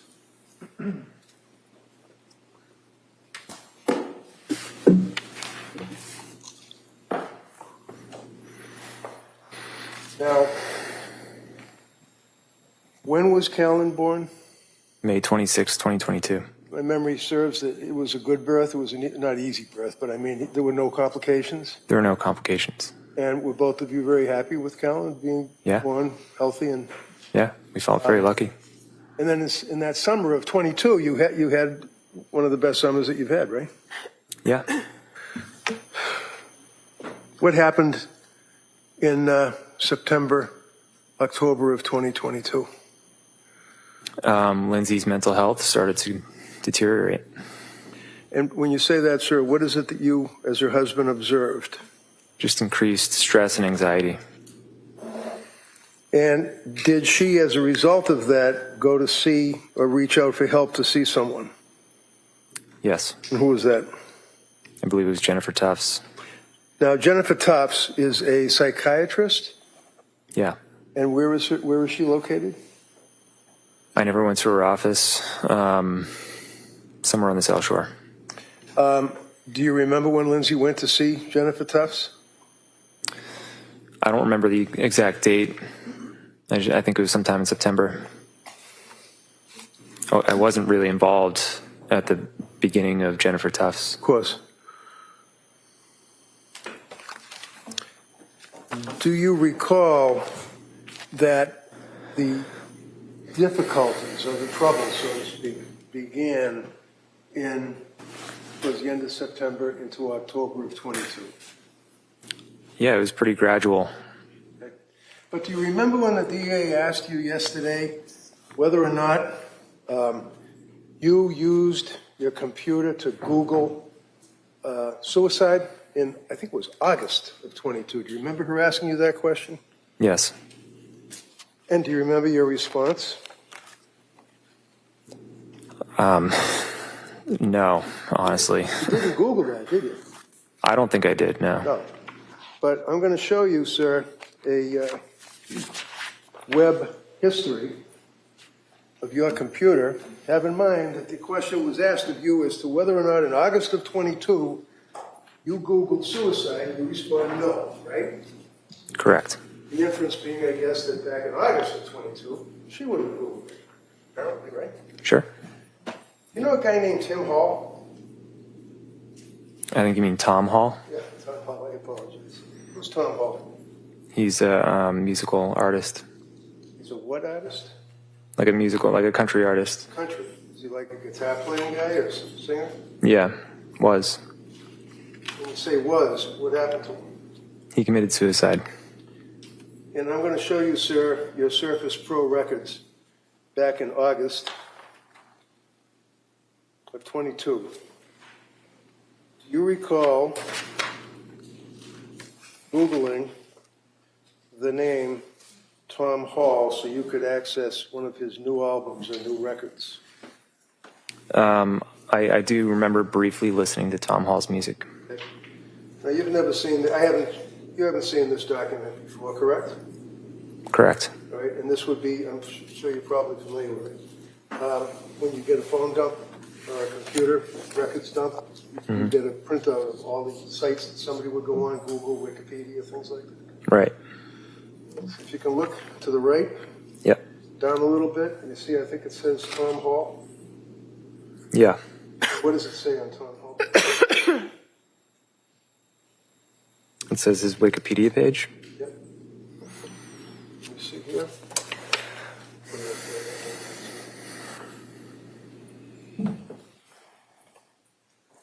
So, here, we've got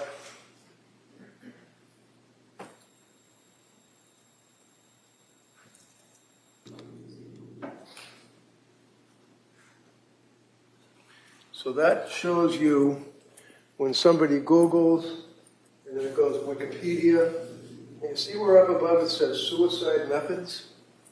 Yeah. Now, you didn't, as you said to the DA, you didn't Google suicide methods, right? I didn't Google suicide methods, no. But in fact, sir, when you Googled Tom Hall, it took you to the Wikipedia page and it said that he died, right? He did, yeah. And then you clicked on the Wikipedia page and it went into a hyperlink. You know what a hyperlink is? I imagine you Yeah. do. I don't. Hyperlink. Yeah. What is a hyperlink, just so I know? So like in Wikipedia, it would be a word that's highlighted in blue and it goes to a website. Okay. So if I suggest to you, sir, that as you move down on your searches that afternoon, that you were looking at Tom Hall, that it brought you to ways to commit suicide, Tom Hall, Google search again, Tom Hall, all on that date at the same time. And you were just looking to see about the guy because he killed himself, right? Yeah, I think so. Okay. Yeah. I'd offer this. Any objection? Can I just see the packet? Oh, yeah. Again, Your Honor, I got that discovery from the DA, so it's. Well, it's an email from his We'll expert, not us. just take a look at it and we'll kind of go from there. Hold on a second.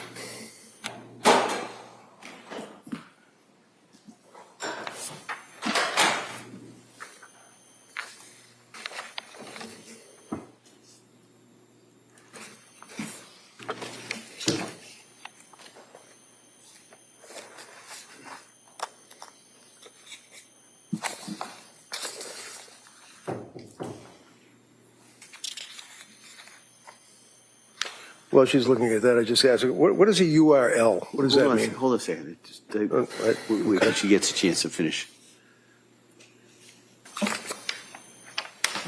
Yes, I would object. If I can see, Counsel. Well, while that's being marked Exhibit E for ID, basically, that would at least refresh your memory, sir, that in fact, inadvertently, that you touched the Wikipedia thing for suicide, but it was for Tom Hall, the singer, right? Sounds like that was the case. Okay. Do you recall what medication Lindsay was put on by Dr. Tufts?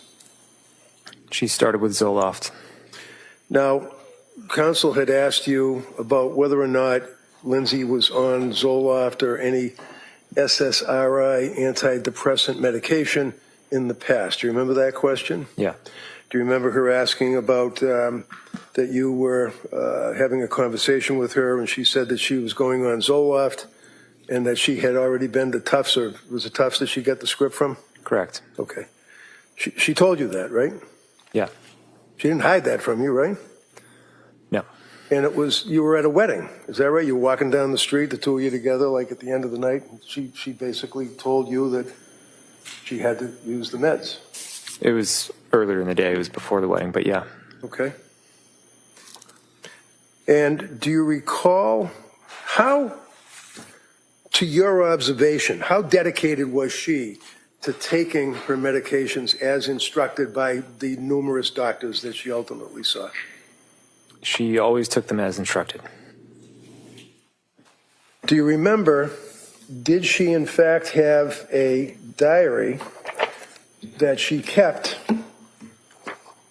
of the milligrams, the type of medication, the date that she took the medication, and what, if any, reactions that she had to it? Do you recall that? Yeah. And do you remember where that was kept? Did she keep it in any particular place? I think she kept it in the kitchen. In the kitchen.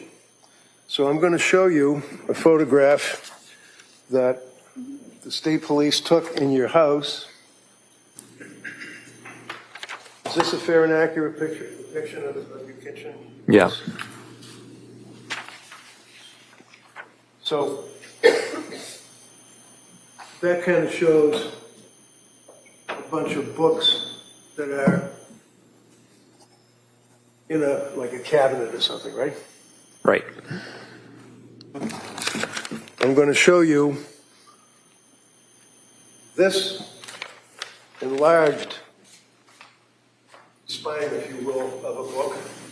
I'm going to ask if you ever saw that before. I don't recall seeing this. Would you agree, sir, that this book is, in fact, the same book, the same coloring that was in the bunch of books in your kitchen? Yeah.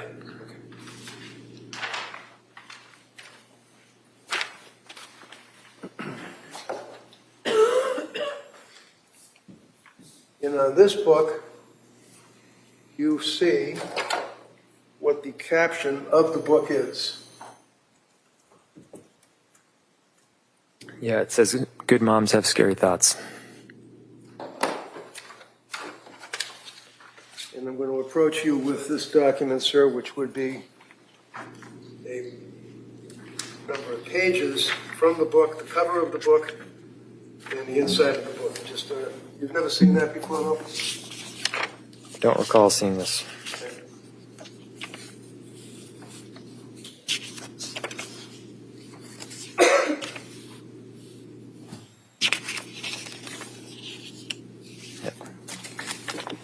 So with that understanding, Your Honor, I will not offer this at this time. Hold on. Counsel, come up. If you could, Mr. Reddick, if you could show what it is that you've I'm done. sorry, you said you're not offering it? Well, I don't know what the foundation is. Okay. All right. Any objection? No. Okay. So can I put it in? Yes, that's Oh, fine. okay, great, thank you. No objection to him not offering it. All right. If No, I I'm could just lost. look at it, there Yeah. may Well, why don't we do this? Why doesn't everybody come over here with that, and we can kind of figure out where we go.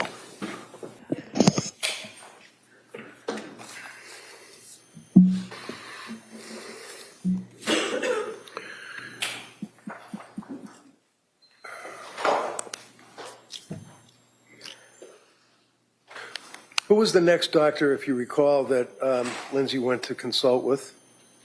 Julie Paul. And is this a doctor or a nurse practitioner? I don't remember with Julie Paul. It was very brief. Okay. Now, is it fair to say that Julie Paul was at South Shore? Yeah. Naval or- Correct. And Julie Paul was a friend of your mother's, is that right? Yeah, I think they were acquaintances. Yeah. And your mother was a nurse also at South Shore Hospital. In L&D. Yeah. L&D Labor and Delivery, same thing. Okay. And your mother was good enough to refer Lindsay to this person to consult with, right? Yeah, I don't think it was a formal referral. I think she just said this is a specialist that you might want to talk with. All right. And did she go to see the specialist? Yeah. And did you go with her, or was this a... No, I never met I should Julie back Paul. myself up. Were these like in-person meetings, or are they like, what do you call them, Zoom meetings? And Most of the meetings were Zoom. The only in-person that I'm aware of was with Rebecca Gelata. Rebecca Gelata. Okay. And that was because you insisted on it, right? I thought it was warranted at that time, yeah. Right, because you were pretty much at your wit's end with the 15-minute Zooms, and you wanted to sit down eyeball to eyeball and talk to this person, right? I hadn't attended any prior to that. I just wanted to get clarification. I wanted to see if we could get on the same page. All right. So now, Lindsay's on Zoloft from Dr. Tufts, the psychiatrist, correct? Correct. And then that runs into when you guys, she goes to see Nurse Paul. Can you clarify? What was it? Can you clarify what you're asking? Yeah, what month? When was it that she saw Nurse Paul? Maybe October, but I'm not sure. Okay.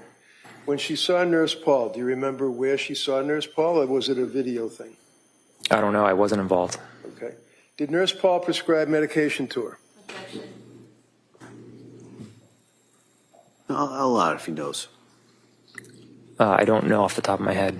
All right. Do you recall whether or not, to your opinion, that she had any reactions to the Zoloft that she had been placed on by Dr. Tufts? Objection.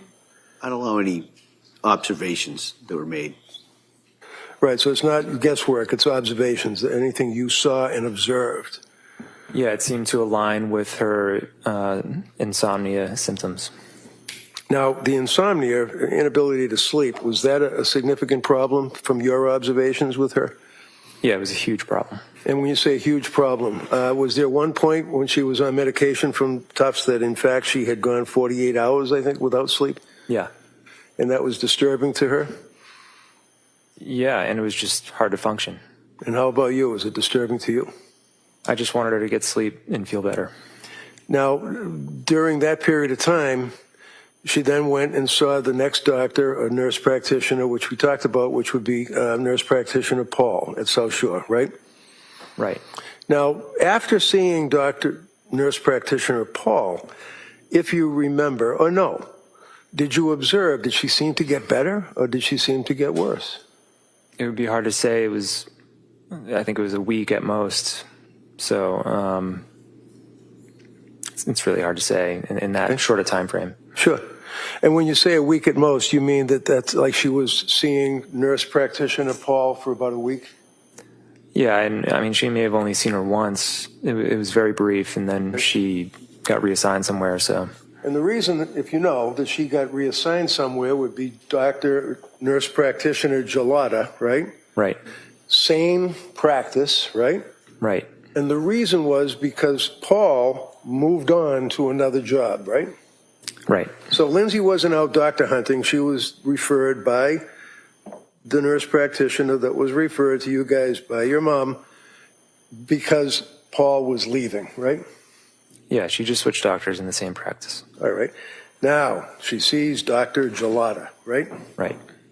Did Dr. Gelata, to your knowledge, put her on medication? Yeah.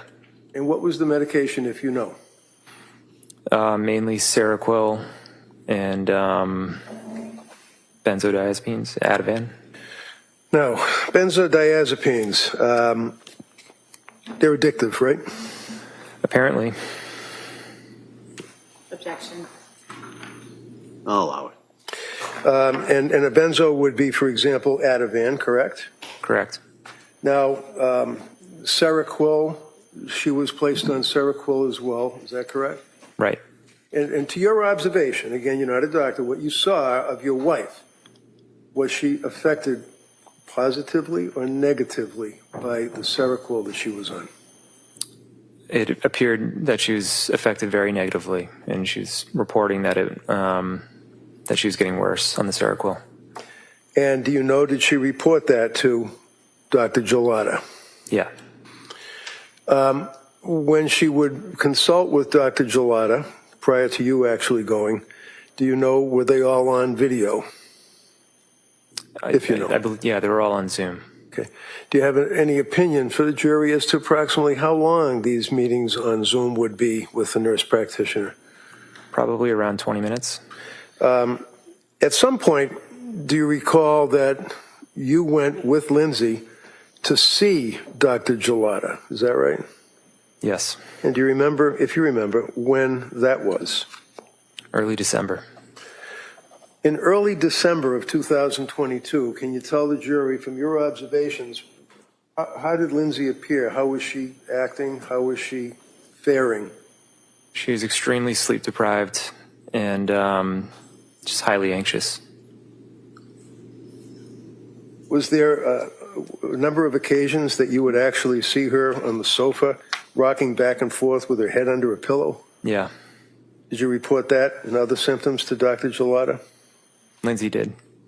So when was it, if you recall, that you went and saw Dr. Gelada with your wife, person to person? When was it? Yep. Early December. I think it was December 6th. And do you remember, you have a pretty good memory about this, do you remember what medication she was prescribed by Gelada? Coming out of that meeting. Yep. Yeah, she increased the Seroquel significantly, and then she prescribed her Valium to help taper off of the benzos. Taper off the benzos? Yeah. To your knowledge, did Lindsay go to doctors to seek out benzodiazepines or drugs just because she was a drug addict? No. Lindsay, I think, wanted to. She definitely didn't want to take any more benzodiazepines, and definitely didn't want to take any more Seroquel. I think that it wasn't really a matter of trying to get off the medication; it was just trying to get on the right medication. Okay. Let's say mid-December.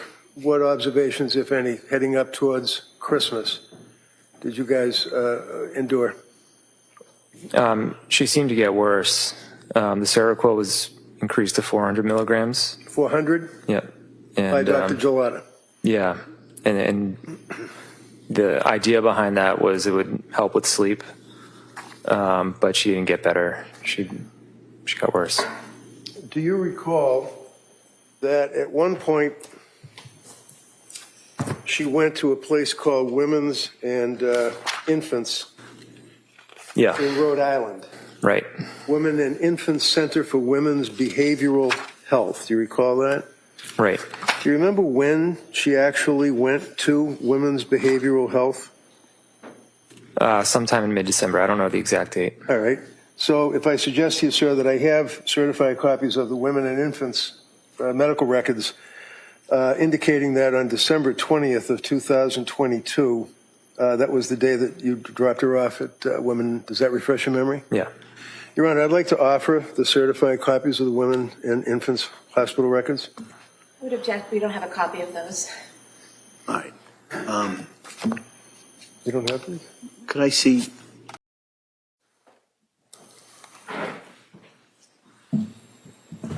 it that for identification?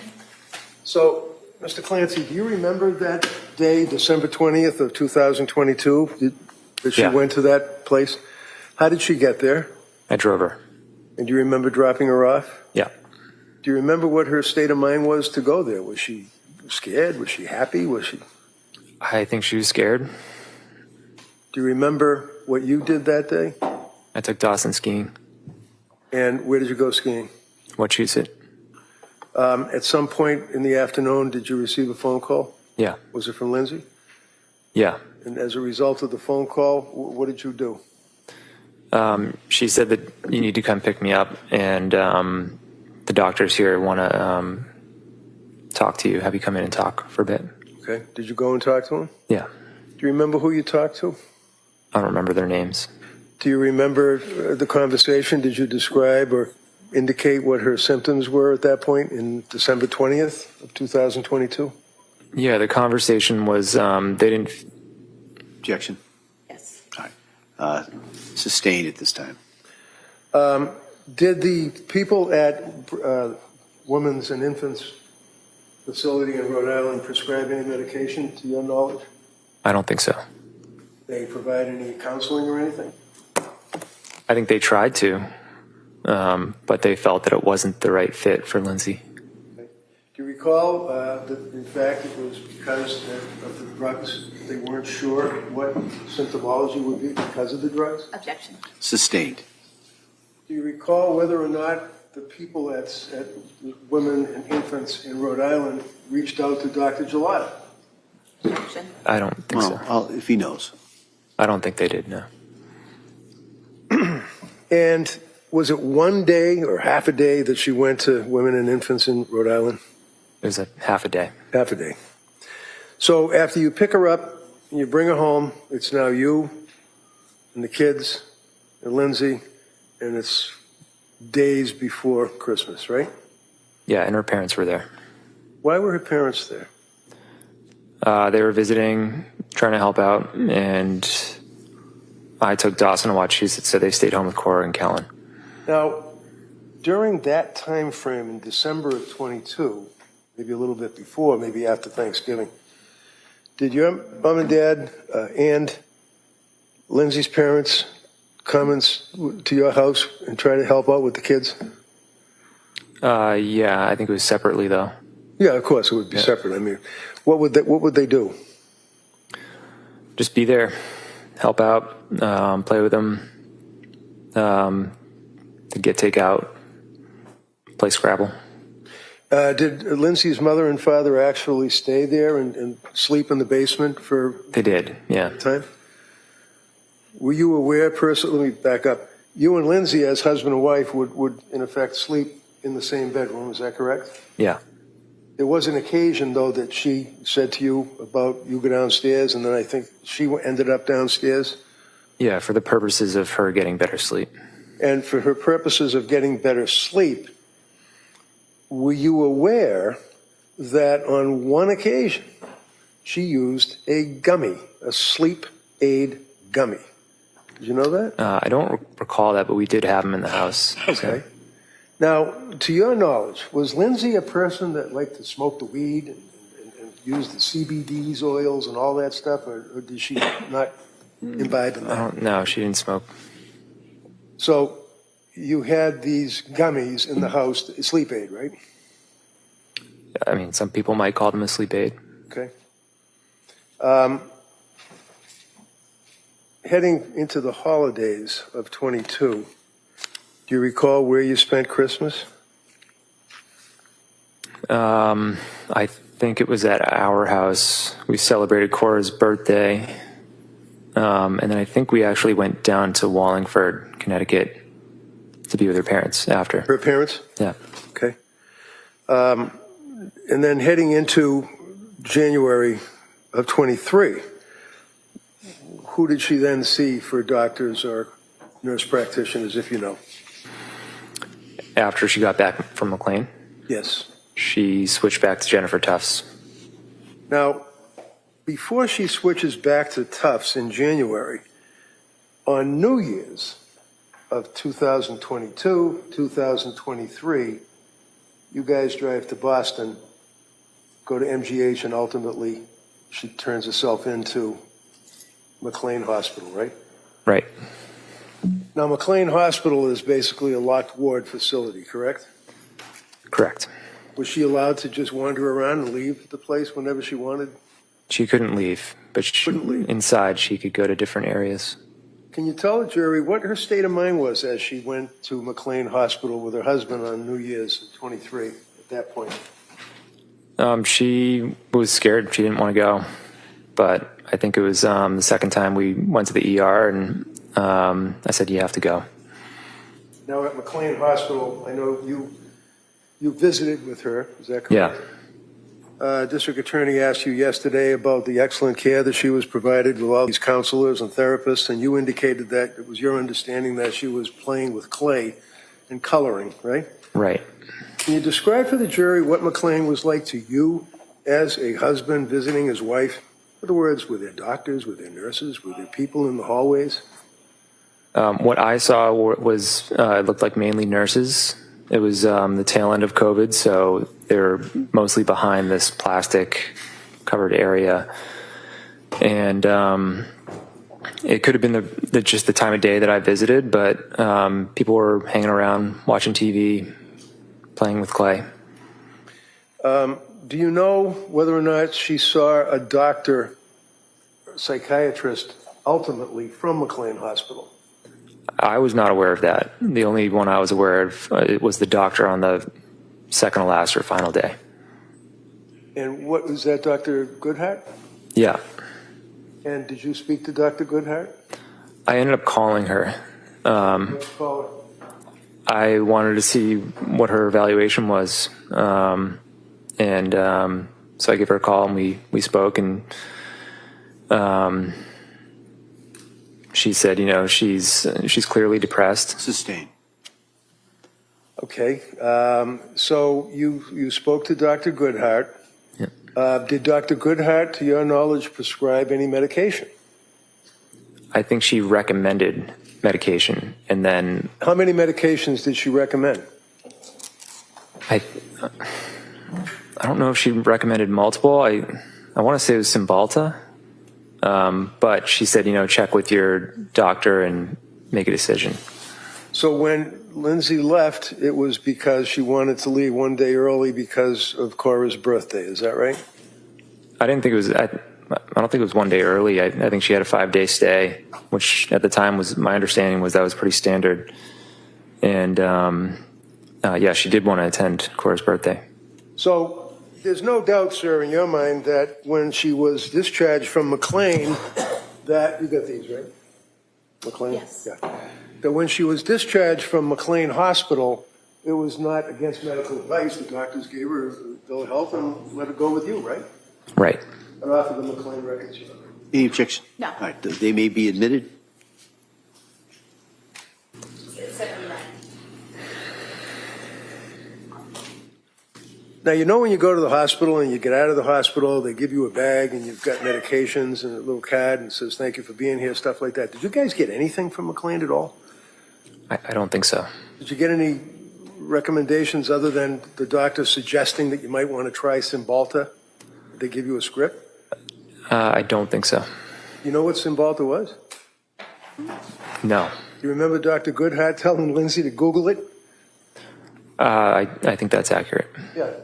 In fact, she Googled hundreds of times Yeah. medication, right? Yeah. So when you guys go home, and now it's January, obviously, you had the party for Cora, correct? Yeah. You guys had friends over, or friends that you guys knew? Friends came to the party, which was at a place in Plymouth. Would you agree with me that Lindsay had a number of friends from actually grammar school through high school through college that she stayed in touch with over the years? Yeah. And you as well? Yep. And they're good friends. Like, you still would see them and you guys would do dinner and things of that nature, right? Yeah. Actually, one of your friends, I think it was one of your friends, it might have been one of her friends, actually named her in January or around that time frame to be godmother or take care of their child if anything bad happened to them and they were dead, right? Remember that? My brain has been foggy for the last couple of years, but I understand. yeah. Okay. In January, as time went by, do you recall that she would actually continue to take notes of her medications that she was taking, right? That sounds like something Lindsay would do. Kept a diary or a little log, right? Yep. I'm approaching you, sir, with this and asking if you can identify this. Handwriting. Yes. And when you say yes, and I'll put it on the little screen, what is it?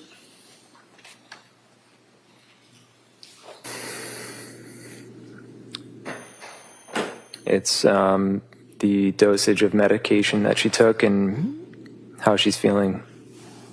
So this is kind of like a little medical diary that she was keeping. Yeah. For example, here you see on that 5 milligrams Valium, 200 Seroquel, slept well, horrible thoughts in the morning, right? Yeah. And did she at some point, I think the DA had asked you, I'm going to offer this, Your Honor, if I may. Any objection? No. All right, that may be admitted. Thank you.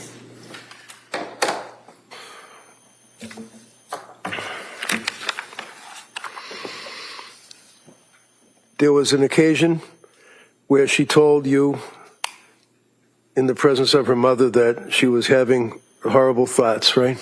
Right. And you told us about that yesterday. And that it was quite an emotional thing for her to do that, right? Right. After that time frame, you continued on. You were working in the basement, right? Yeah. I shouldn't say basement. It was a finished place, right? Finished basement, yeah. And that was where you worked on a regular basis. Is that right? Yeah. Would that be a 40-hour week or longer? It varied, but yeah, roughly 40 hours. And I know it was maybe COVID, tail end of COVID, but one of the other reasons that you did that was so you could be home and help out. Is that right? Yeah, I worked from home since 2018. Okay. But yeah, I built an office down there. So you were always there. Yeah. Not always, but you were down there when you would work. When I wasn't traveling, yeah, I was there. Okay. So when would you travel? Tell us about that. I really didn't travel actually much during COVID, just towards the end and once in November. November of what year? 2022. November of 2022. But before that, I traveled extensively. But let's look at November of 2022. November of 2022 is a month before she was telling you and her mother that she was having thoughts about hurting the children, right? Right. It's November of 2022, and you traveled. Where did you travel to? New York. And how long were you there, sir? 2 nights. And who took care of the kids? Lindsay. Sorry? Lindsay took care of the kids. Lindsay. So for 2 days, 2 nights, a month and a week or so before she killed the children, she was home with the kids for 2 days. Is that right? Right. Fair to say that you also had your friends that you would do brunch with on occasion, Sundays or weeknights or whenever, guys night type thing? Yep. And you'd be out with your friends. If she wanted to kill the kids, she certainly could have done it that time when you're out, right? In theory. As opposed to sending you on a 3-minute trip to CVS and a 9-minute trip to a restaurant, you were away for 2 days in November and on a number of occasions for brunch as well as skiing, right? You're a pretty active guy. Yeah. Right?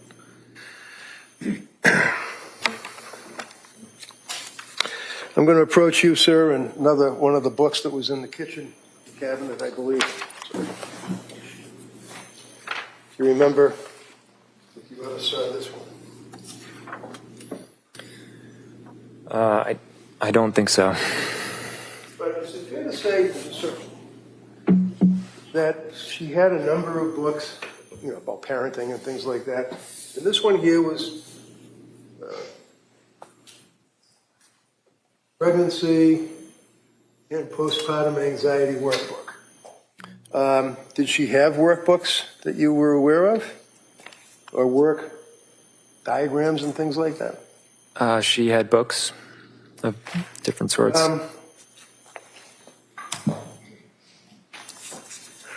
So you can't identify this as being in the kitchen, right? I don't recall seeing that book. No. Am I Yeah. right, anxiety? Sure. Thank you. For identification.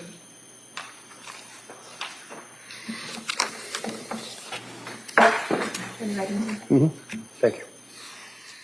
By the way, I'll withdraw that.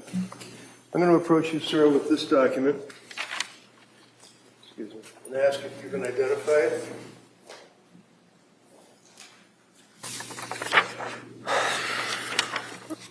It says postpartum depression and anxiety patient information sheet. And if you go towards the end there, does it appear to be her writing in it?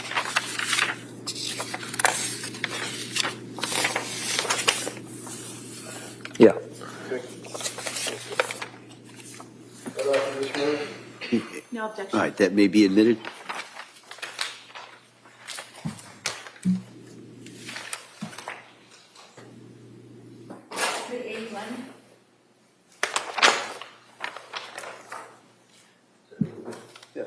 state.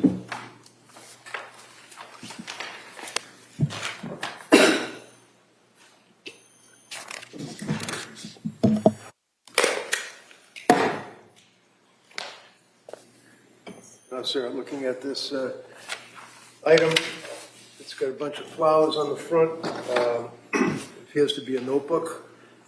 Is it your understanding that the state police went in your house and they seized all sorts of items, such as this? Yep. So we don't have originals, the police do, but these Right. are copies. Fair and accurate? Yeah. Is that the caption that you were referring to? Yes. Postpartum depression and anxiety. Yes. And at the end of this particular document, you would agree, sir, that it has writing? Yeah. And whose writing is that? Lindsay's. And is this like a book or notes that she would take, documenting on a daily basis any effect that she had from postpartum? It appears to be the case. Yeah.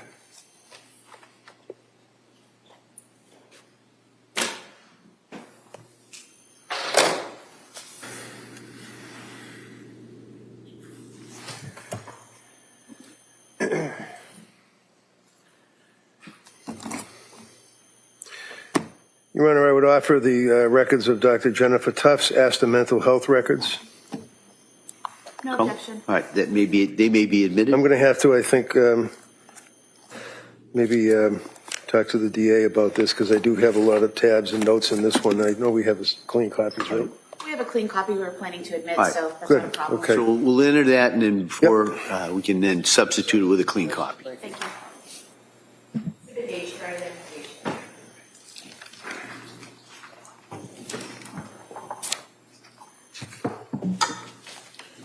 John, can I see the exhibit for the,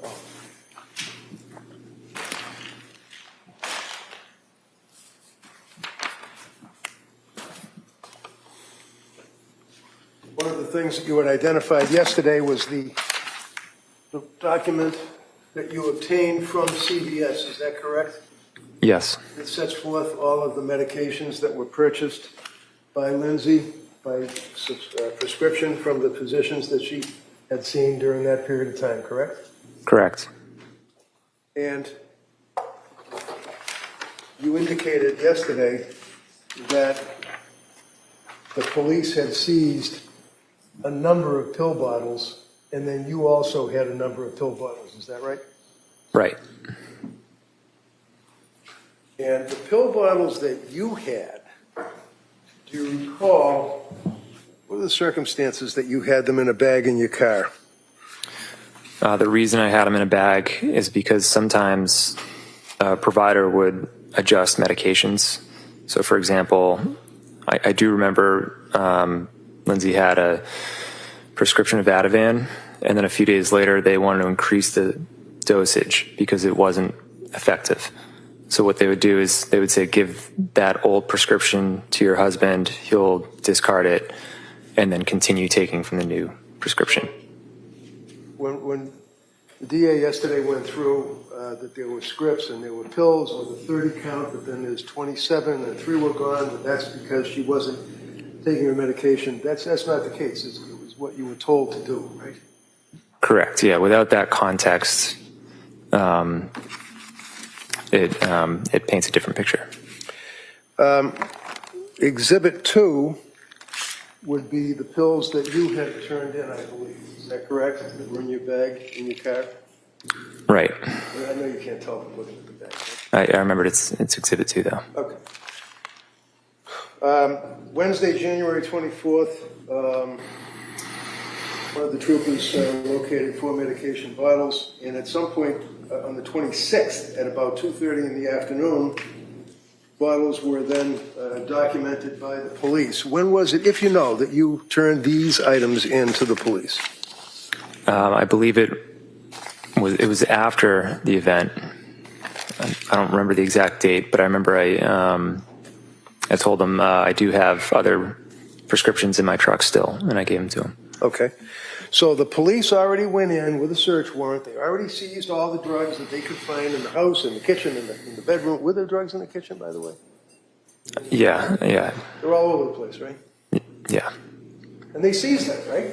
yeah, And then you, to be cooperative, told the police that you also had pills in your car, and you went to the DA's office and gave them to Attorney Sprague and the state police, right? right. But to be clear, those were discontinued prescriptions. These are the ones like that she stopped. Correct. All right. And then you had new prescriptions, so there were new prescriptions that were prescribed to her, right? Yes. Now, when I met with you in the house, long after the state police had gone and finished their search, Yeah. you recall that we went up to the bedroom and I removed this from the nightstand right next to the bed. Yeah. Can you tell us what that is? What is this? Is it a drawer, obviously? That's the drawer that goes into the nightstand. And inside the drawer, sir, do you recall that there were a number of items that I see? Trazodone, Lindsay Clancy, prescribed on January 5, 23. Creatinine, January.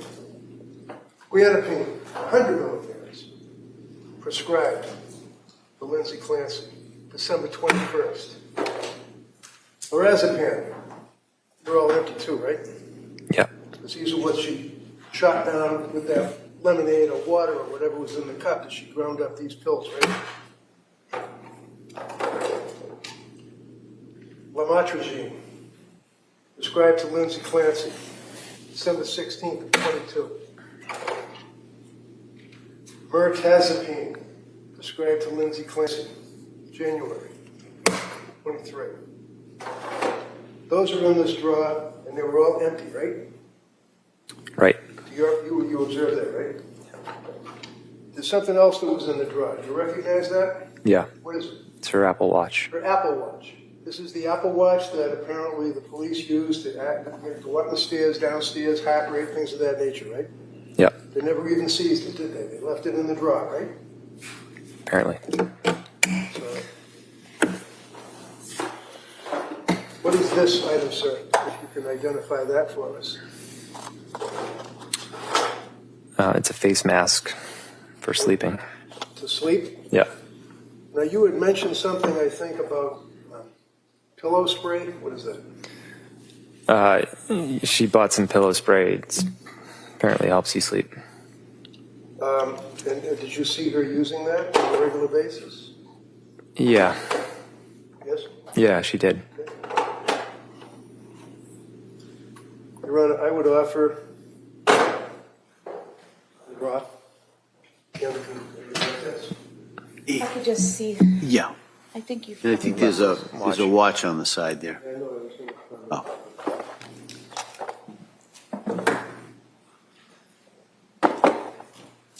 No objection. Okay. Do you want to put that in as one exhibit? Sure. Okay. Look at 82. Now, in reference to the Apple Watch, sir, how many Apple Watches did she have? If you Just know? one. Just one. It's the only one she had. Police never seized it, right? Correct. And the drugs that were in the drawer, the empty drugs and the pill bottles from January, December, 22, 23, the police never seized them, did they? No.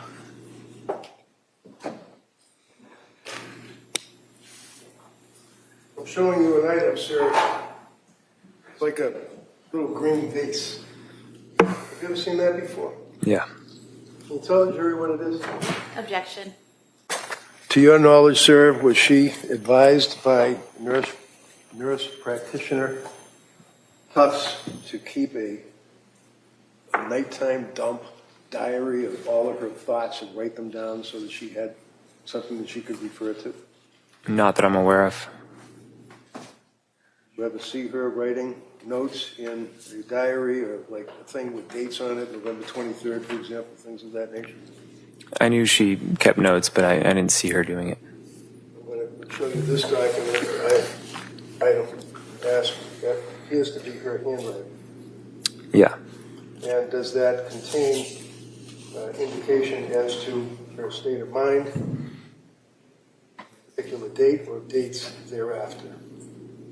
Yeah. Just take a look at the other pages just to make sure that you all understand, right?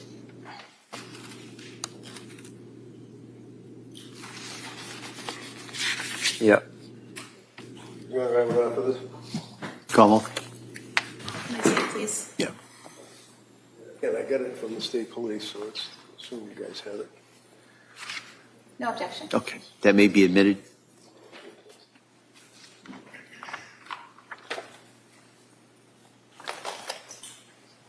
Page 3. I'm going to show you another document, Sarah. It appears to be a document. Do you recognize her handwriting in that document, the dates, September 29, for example, 22? Yes. And does that appear to, can you tell us what that appears to be, sir, if you know? Looks like a schedule for Callan.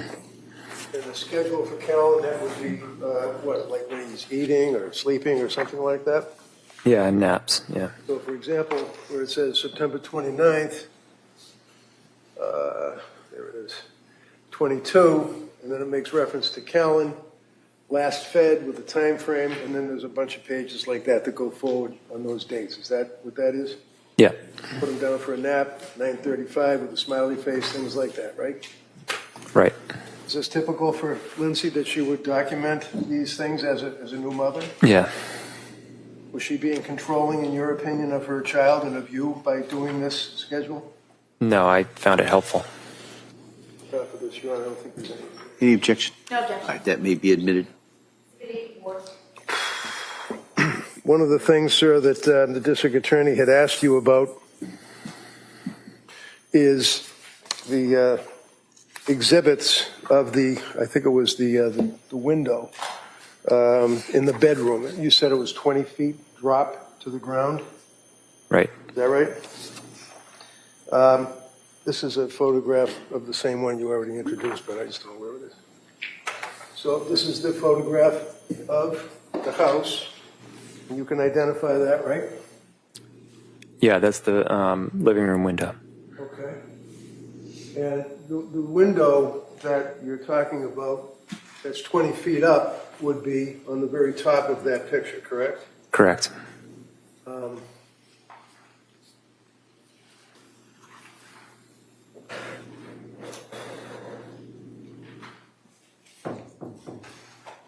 Now, when you identified this picture, and I can't see it, you see that there's some kind of an orange ball, appears to be an orange ball underneath the sill Yeah. to the left. And it appears to be red marks or red spots, like possibly blood above it. Yep. Can you tell the jurors what that little orange ball is? Yeah, we had a woodpecker who would peck at the house and create holes. That's why I prepared some of the other sections too. And I took some foam and filled the hole.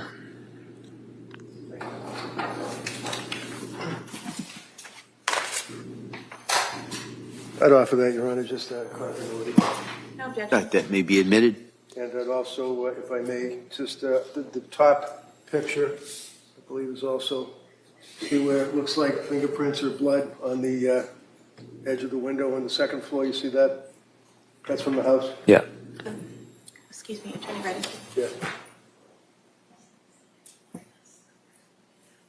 Okay, I'm talking about the hornet thing right here. And then this is, I see on this top here. Okay, so you see on the top of this window here, it's not a very good picture.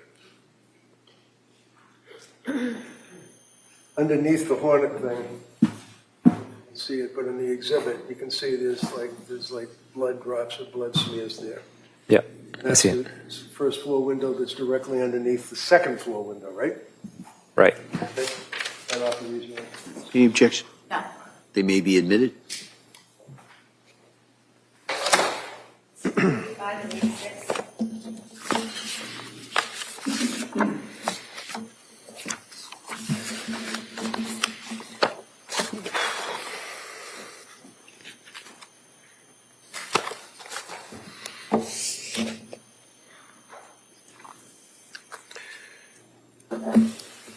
I'm all set, thank you, sir. All right. Commonwealth, redirect? Yes, Your Honor, thank you.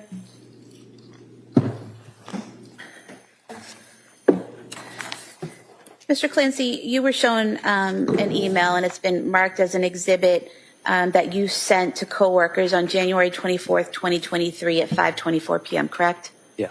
And you were asked about it coming from the Surface Pro, but your testimony was that it could have come from your iPhone, correct? Correct. And in fact, you watched footage earlier of yourself going into the CVS in Kingston at 5:32 p.m., correct? Correct. And you had your phone with you, correct, because you used it? And we also saw you on the 3V footage using your phone as well, correct? Right. So you were clearly out of the house at 5:24 p.m., correct? Sorry, what time did you say I was at CVS? So you walked in at 5:32 p.m., correct? Correct. And you left the house. As you were leaving the house, Lindsay sent you the text about PDLX, correct? I don't know if I had left the house yet, but yeah. But that was sent at 5:15 p.m., correct? Right. And how far away is the Kingston CVS? 3 minutes. Okay. And so you leave the house, you get into your car, and you drive to CVS, correct? Correct. And so that should have taken 3 minutes, correct? Yep. So after the text that was sent at 5:15 p.m., that would have been sometime around 5:18 or 5:20 p.m. that you should have arrived at CVS, correct? Right. But you don't go in until 5:32 p.m., correct? I don't know. We could I don't know what time I pulled in the parking lot. I'm not asking what time you pulled into the parking lot, but is it fair to say that the video that you were shown earlier shows you entering the store at 5:32 p.m.? Yes. So from the time you should have been at the parking lot of CVS around 5:20 p.m. until 5:32 p.m., could you have been in your car sending this email on your iPhone?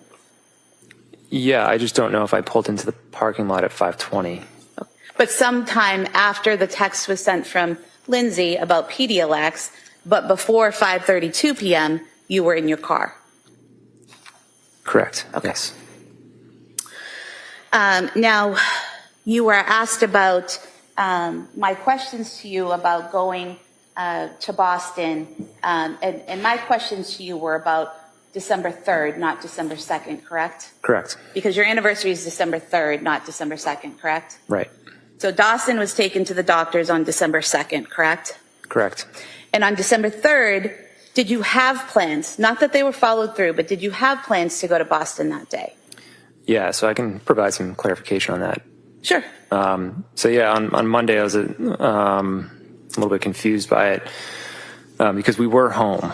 But yeah, I think there was a plan prior to that, like an anniversary plan to go to Boston, but it was canceled.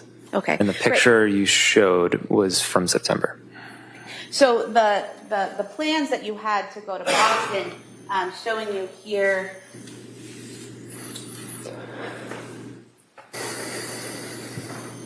Some text messages between yourself and Lindsay. And here, there's one here that says, the spa at the Omni is booked, but you're on the wait list. As a backup, I have you booked for massage at the nearby IHG for 90 minutes at 1:45. Is that correct? Yeah. And then you later say we can get lunch and then head over. She responds, okay. And then you write that they'll let you use the gym and the pool while she's getting her massage. Is that correct? Right. And then you talk about plans for lunch and dinner. And so there were the plans, they just fell through, right? Yeah, we canceled them, yeah. So it's not as if I made that up out of thin air. That's here in the text messages, correct? Right, yeah. It was just confusing because we were home. But yeah, when I left, I recollected that, and then I found the picture, and the picture was from September. And was that from the wedding you went to? Yeah. If we could have the text messages marked as the next specific. Any objection? All right, that may be admitted. 87. Now, in cross-examination, you said that Lindsay always took the medications exactly as instructed. But in direct, you said you weren't always with her every time she took the pills. Is that correct? That's correct, but the understanding was that she took it as directed. Because she told you she did? Yeah. And because you trusted her to do so? Yeah.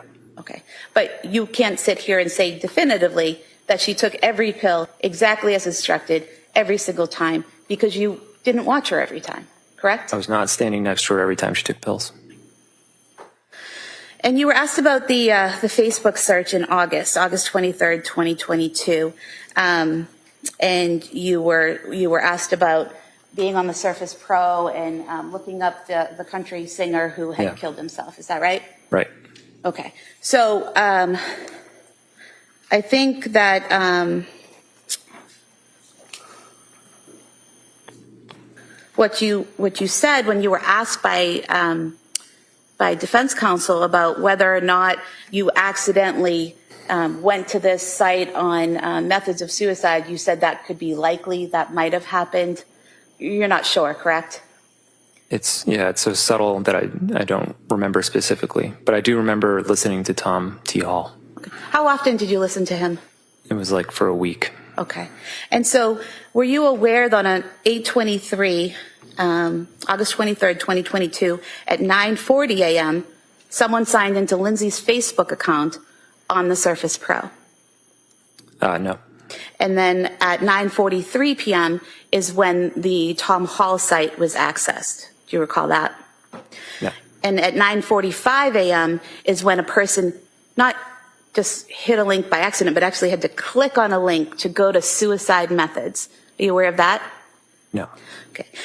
Is there any reason why you would have been going in and logging on to Lindsay's Facebook account while going on Wikipedia and looking at suicide methods all in that same 5 minutes? I didn't log into Lindsay's Facebook ever. It's very possible that I looked at Tom Hall's Wikipedia page, but At some point? yeah. Do you remember spending 3 minutes on the methods of suicide site, scrolling through and reading the methods of suicide site for 3 minutes? No, I don't remember something I did for 3 minutes almost 4 years ago. Do you remember being on that site, the methods of suicide, and clicking on a link to a bridge in Australia that people use to commit suicide? No. No. So in this 5 minutes or so where someone's using the Surface Pro, using Lindsay's Facebook while doing that, and then clicking on these links you don't remember, you think it might have been you? I have no idea. Okay. Now you talked about Lindsay's stay at McLean Hospital. You said that it was a locked ward, she had to stay there, is that correct? Correct. But it was a voluntary commitment, wasn't it? Yeah. You didn't file any legal paperwork to have her committed, correct? Correct. There was no court order making her stay there, correct? Correct. So if she wanted to leave and expressed to the doctors that she wanted to leave, and they didn't believe she was a danger to herself or others, she could leave, correct? To be honest, I don't know. Okay. Now, you stated on direct examination that you visited her 2 times during the time that she was there at McLean, right? At least twice, yeah. And you said those were in the evening hours, is that correct? Yeah, afternoon, evening. Afternoon and evening. So you weren't there during the morning and early afternoon hours when they were offering these group therapies and when she was meeting with other practitioners? I wasn't there in the morning. Okay. And were you there during the when the staff was checking on her every 15 minutes? No, but she did tell me about that. Okay. And were you aware that she was evaluated several times and at first she had to stay on the unit, but then eventually based on what she was telling them, she was allowed to go on the grounds with staff? I was aware that she went on at least one walk. Okay. And so people were seeing her and interacting with her and changing the way her stay went at McLean Hospital throughout her stay. Yeah. And you talked about Dr. Goodhart recommending medications. What was the medication that you said that she recommended? I thought it was Cymbalta, but I think she ended up taking amitriptyline.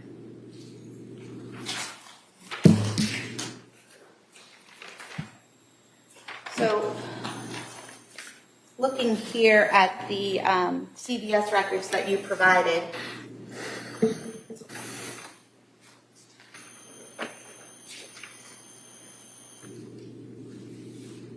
we see, I'm sorry, here we go. we see here, here we go. Aaliyah Goodhart, second from the bottom, Yep. trazodone, 50 milligrams. So you thought that Dr. Goodhart had just recommended medication when there was actually a prescription that was given by Dr. Goodhart, correct? Right, but I believe, so there's another one as well, lorazepam. I believe those were prescribed while she was staying there. And so they were filled at CVS and sent to McLean? Possibly. I remember there was an issue where she didn't have her medications when she went to McLean, so she needed them to be brought there. She was discharged on January 5th, correct? Right. Are you aware that this document from CVS says that the prescription for trazodone 50 milligrams prescribed by Dr. Aaliyah Goodhart was filled on January 5th, 2023? Right. Okay. And then the other prescription by Dr. Goodhart, the lorazepam, was also 1 milligram lorazepam was also filled on January 5th, 2023, correct? Yeah. So that's when she was discharged, not while she was staying there, correct? Right, that's correct. So Dr.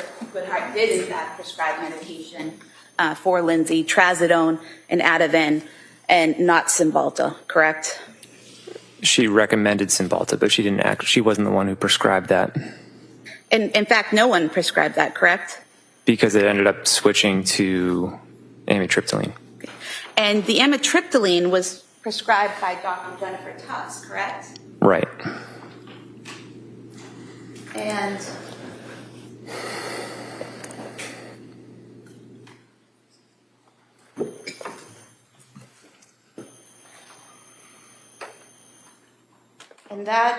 and Dr. Tufts prescribed 5 milligrams of diazepam on January 9th, 2023, correct? Right. And amitriptyline on January 16th. It was 10 milligrams of amitriptyline. And that was prescribed when Lindsay said she was having some issues with depression, correct? Correct. Okay. So she went to McLean Hospital and she was weaned off the Seroquel, correct? I believe so, yeah. And all the medications that she had taken prior to going to McLean, she was no longer on. Those were gone, correct? Once she had been in McLean. I don't know if it was, I'm not sure. I don't know if it was all of them. Well, did you have conversations with your wife about what she was taking? I mean, were you aware that she was only on only prescribed trazodone and Ativan when she left McLean, and then amitriptyline was only added on the 16th? So just those 3 medications? Yeah, but I thought she was taking trazodone before McLean. Right, so she had been prescribed it before and stopped taking it, correct? I don't remember. I'd have to look back on records. So you're not sure about what she was taking and when, are you? Not the exact dates, but I remember she was taking trazodone, and I thought she was taking it before McLean. So the best resource of what she was prescribed and when would most likely be the doctors and the CVS records then, correct? The CVS records is a good resource. Okay. And you talked about the pills and how these were pills that she was no longer on, so it wasn't really a good representation of what she had taken, correct? Correct. But she was only prescribed Zoloft once, right? At the very beginning? Right. And she only took 7 of those pills, correct? Right. So it wasn't as if she was prescribed a higher dose or a different dose of Zoloft and was still taking that, and so that 7 pills misrepresents the Zoloft she took, right? I believe she switched because, or she stopped because she was switched to Prozac. Okay. And then even going forward, the Prozac, there weren't many pills taken out of that either, correct? Yeah, eventually she stopped that as well. Okay. So she'd take a few pills, she'd have some side effects, they'd switch the medication, correct? Yes. And so they were trying to figure out what would work for her, correct? Yeah. Okay. And then she ends up at McLean because she's having difficulties, according to her, with the Seroquel, correct? That was part of it, yeah. And they wean her off of that, right? Yep. And then after McLean, she's only on the trazodone, the Ativan, and then on the 16th, adding in the amitriptyline, correct? Right. You mentioned that you went to New York in November of 2022. Defense counsel said that was a month before the children were killed, but that's actually 2 months before they were killed, correct? It was, it was about a little more than 2 months. And she hadn't been on the Seroquel yet, right? I don't know exactly when she started the Seroquel. Would December sound right? Yeah, or end of November, yeah.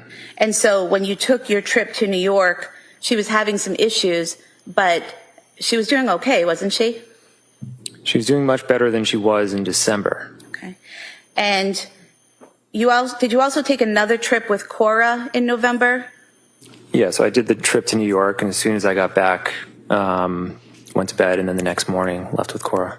And was that November 4th through the 7th to San Francisco? Yeah. And who was taking care of Dawson and Callan while you were in San Francisco with Cora? Lindsay. And so during your trip to New York, and then immediately after your trip to San Francisco with Cora, were there any issues or any problems, or did anything happen while Lindsay was caring for those kids? Nothing bad happened. She was, I would say her anxiety and depression was starting to tick up, but yeah, obviously nothing bad happened. Okay. And it's your testimony that things started to get worse in December. Is that correct? Correct.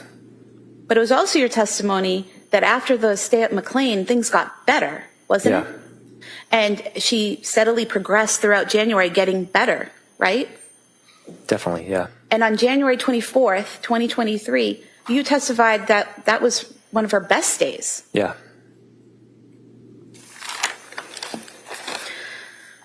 You were asked about the Apple Watch. The police didn't collect the Apple Watch, right? They did collect her phone, correct? You identified it earlier, right? Correct, yeah. And her Apple Watch was linked to her phone, was it not? It probably was, yeah. You were also asked about the drop from the second floor window. Were you aware that the measurement from the windowsill to the ground was actually 12 feet? I've never measured it, but yeah, I believe what you're saying. And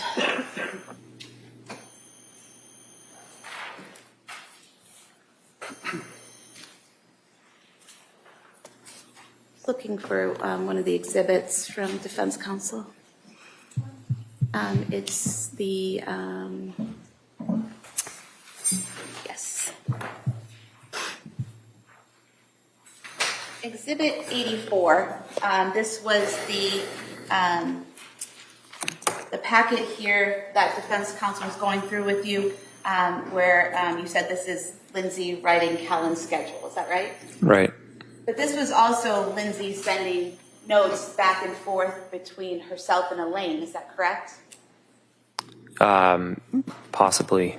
And there's different writing here, correct? You want to look at it? Yeah. For example, this first page after the cover, we have writing here that you said was Lindsay's, correct? It looks like it, yeah. And then down here, there's a note that's in different handwriting, correct? Yeah, I would say so. Okay. So were you aware that Lindsay was using this notebook to communicate back and forth with the nanny about Callan's care? She had different notebooks. She always had a notebook that she would leave for the babysitter or for me. And so, for example, on Tuesday, September 4th, she wrote, last fed at 6 a.m., give him a bottle whenever he wakes up. He likes it very warm. He's been resisting the bottle. If he won't drink it, after 45 minutes of trying, please text me to let me know. Put down for next nap 1 hour after he wakes. Try to put down drowsy but awake. But if he cries, pick him up and rock, bounce, or hold him until asleep, then put down. He usually sleeps 45 minutes, but let him sleep as long as he wants. These are very detailed notes that Lindsay is sending to the nanny, correct? Yeah. And then she also wrote, if you have time, wash and cut up veggies, sweet potatoes, 1-inch cubes peeled, broccoli, small pieces, peppers, 1-inch pieces, plastic Ziploc bags to put them in. Next bottle 2.5 hours after the first bottle, correct? I believe what you're reading, yeah. So very particular about what she wanted the nanny to do, how she wanted her to do it, and when to feed Callan, when to put him down for a nap, all of those things. Very particular, correct? Sounds like it, yeah.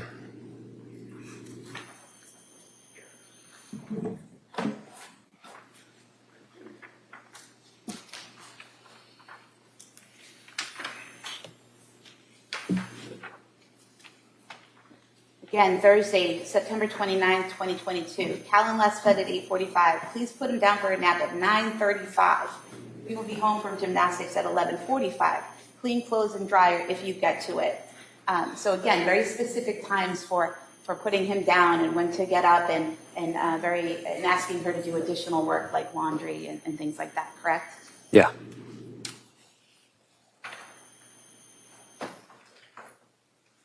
Again, October 6th, 8 at 8:15, fell asleep at 8:40. Changing tables now in the bathroom. If he wakes before 9:40, give him 15 minutes to settle himself back to sleep. I'm hoping he will sleep till 10:15. If he is still asleep at 10:40, wake him. Feeding at 11 a.m. First try bottle. If he doesn't take it after 15 minutes, make oatmeal. 2 tablespoons of oatmeal. Make thin with breast milk. Can heat for 5 to 10 seconds. Again, very specific directions on what she wants done and how she wants Callan cared for, correct? Yeah? And throughout this notebook, it's more of the same, correct? Or have you even seen that? I haven't seen it. Yeah.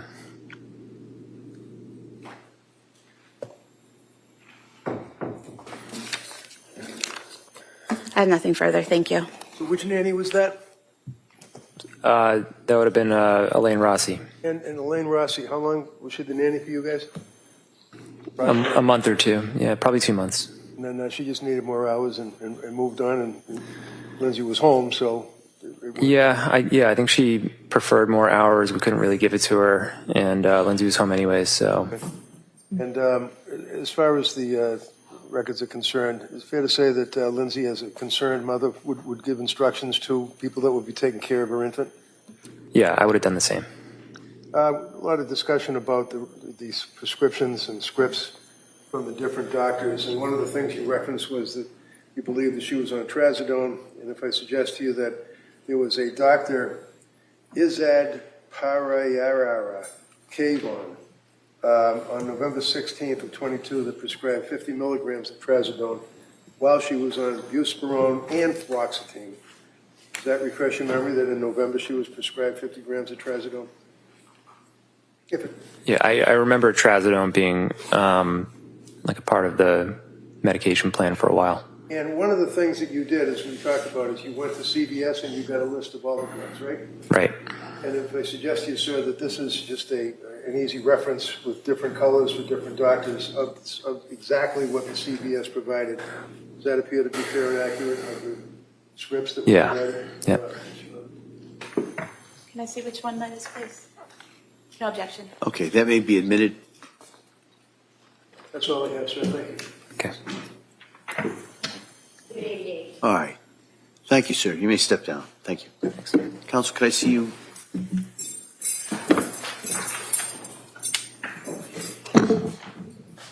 The jury, I know it's been a long day for everyone, so we're going to excuse you till tomorrow morning. The hope is we'll start about 9. And kind of the same thing. We'll go to hopefully about 11, take a break at 11. We'll have a break from 1 to 2, and we'll go into the afternoon around 3 or 4. All right? So that's the thing. Remember, I'm going to ask you those questions about not talking about the case, not doing any research about it, don't watch anything about it. You have to keep an open mind. At this point, you've heard some evidence, but you haven't heard all the evidence. You haven't heard the law that you are to apply to the evidence. So you've got to, at this point, you've got to keep struggling in a sense, keep that open mind. So I'm going to excuse you. I hope you have a nice evening. We'll come back here tomorrow morning. If I forget to tell you, tomorrow, Friday, we're still on schedule to take that view, and then we'll deal with the schedule when you come in tomorrow. But that's as best I can tell you. That's the schedule for tomorrow. So again, thank you so much for all your work on this case so far. I hope you have a nice evening. We'll see you tomorrow. Court, all right. Good. Close the notebooks. Please, my chairs, please.